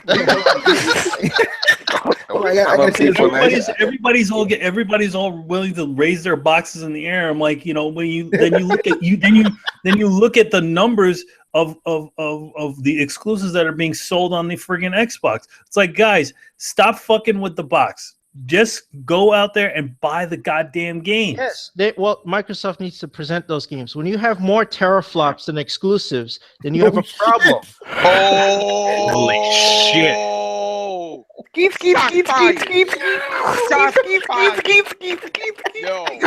wait, that was good. Yo, wait, hold on. Oh, my face, wait, hold on. That sound like some, I go front. Yo, that sounds like some shit I would say. That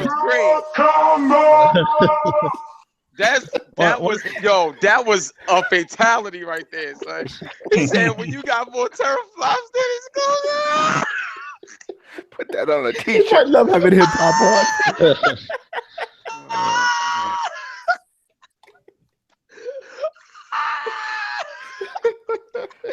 Yo, this dude said when you got more term.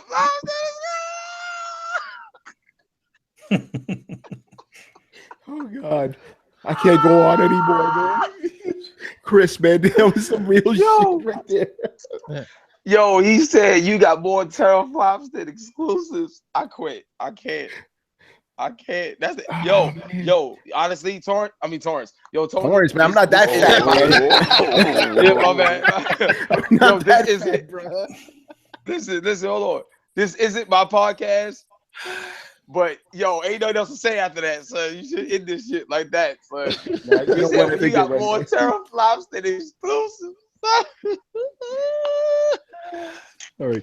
Yeah, I think that's going to do it. But quickly, a little bit of a down note, but we got to do this. I want to pay a little bit of respect to hip hop. This is serious right now. We got to pay respect to Masaya Nakamura, the founder of Namco, who passed away. Definitely, man. The creator of Pac-Man, baby. Yes. Yo, real talk, that meant a lot to me, man, because played in my life that my grandmother introduced me to was Pac-Man on Atari 2600. That was the first game I ever played in my life. So that right there was big when I heard it. Yo, God bless him, man, and his family, man. I'm so sorry to hear that. So yeah, man, that was tough.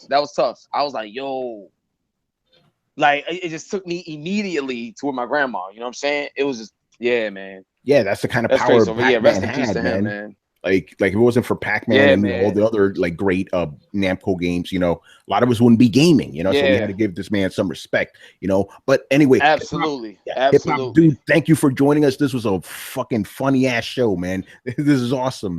Thank you, man. Thanks for having me, man.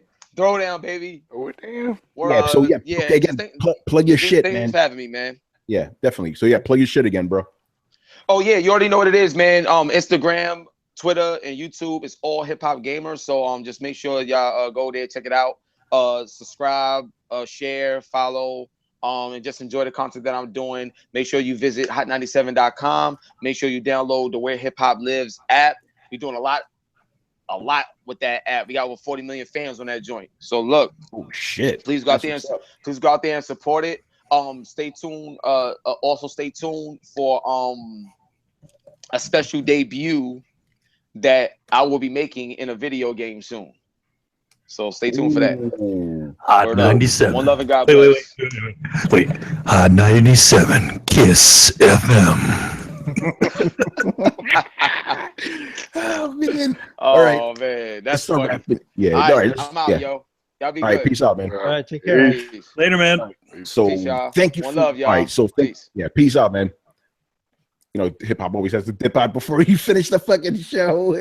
But anyway, thank you for watching and listening. Be sure to follow the Coalition at thecoalition.com. Also help support us by donating to the Patreon page. Subscribe to Throwdown on SoundCloud, iTunes, and YouTube. Don't forget to follow us on Facebook and Twitter at Throwdown Show. Links are available in the description below. Once again, our show is Tony Polanco. A channel shown by Emilio Lopez. The very quiet Emilio Lopez, because everybody was saying things. I'll see you later, guys. Chris Seeley. So you guys think I only have gems for Nintendo? I'm equal opportunity. Carlos Romero. Ladies, everyone. Brett Murdock. See everybody. There you go. And Adam Vale. Go play some more Titanfall 2. New modes just came out. So. Hey, yo, and Hitman 2, Adam. I know you watch for this shit too, brother. Yeah, Hitman's hot. Hitman's hot. Gaming, man. Let's go. All right. Peace out. We'll see you next time. Later. Later, guys. Peace.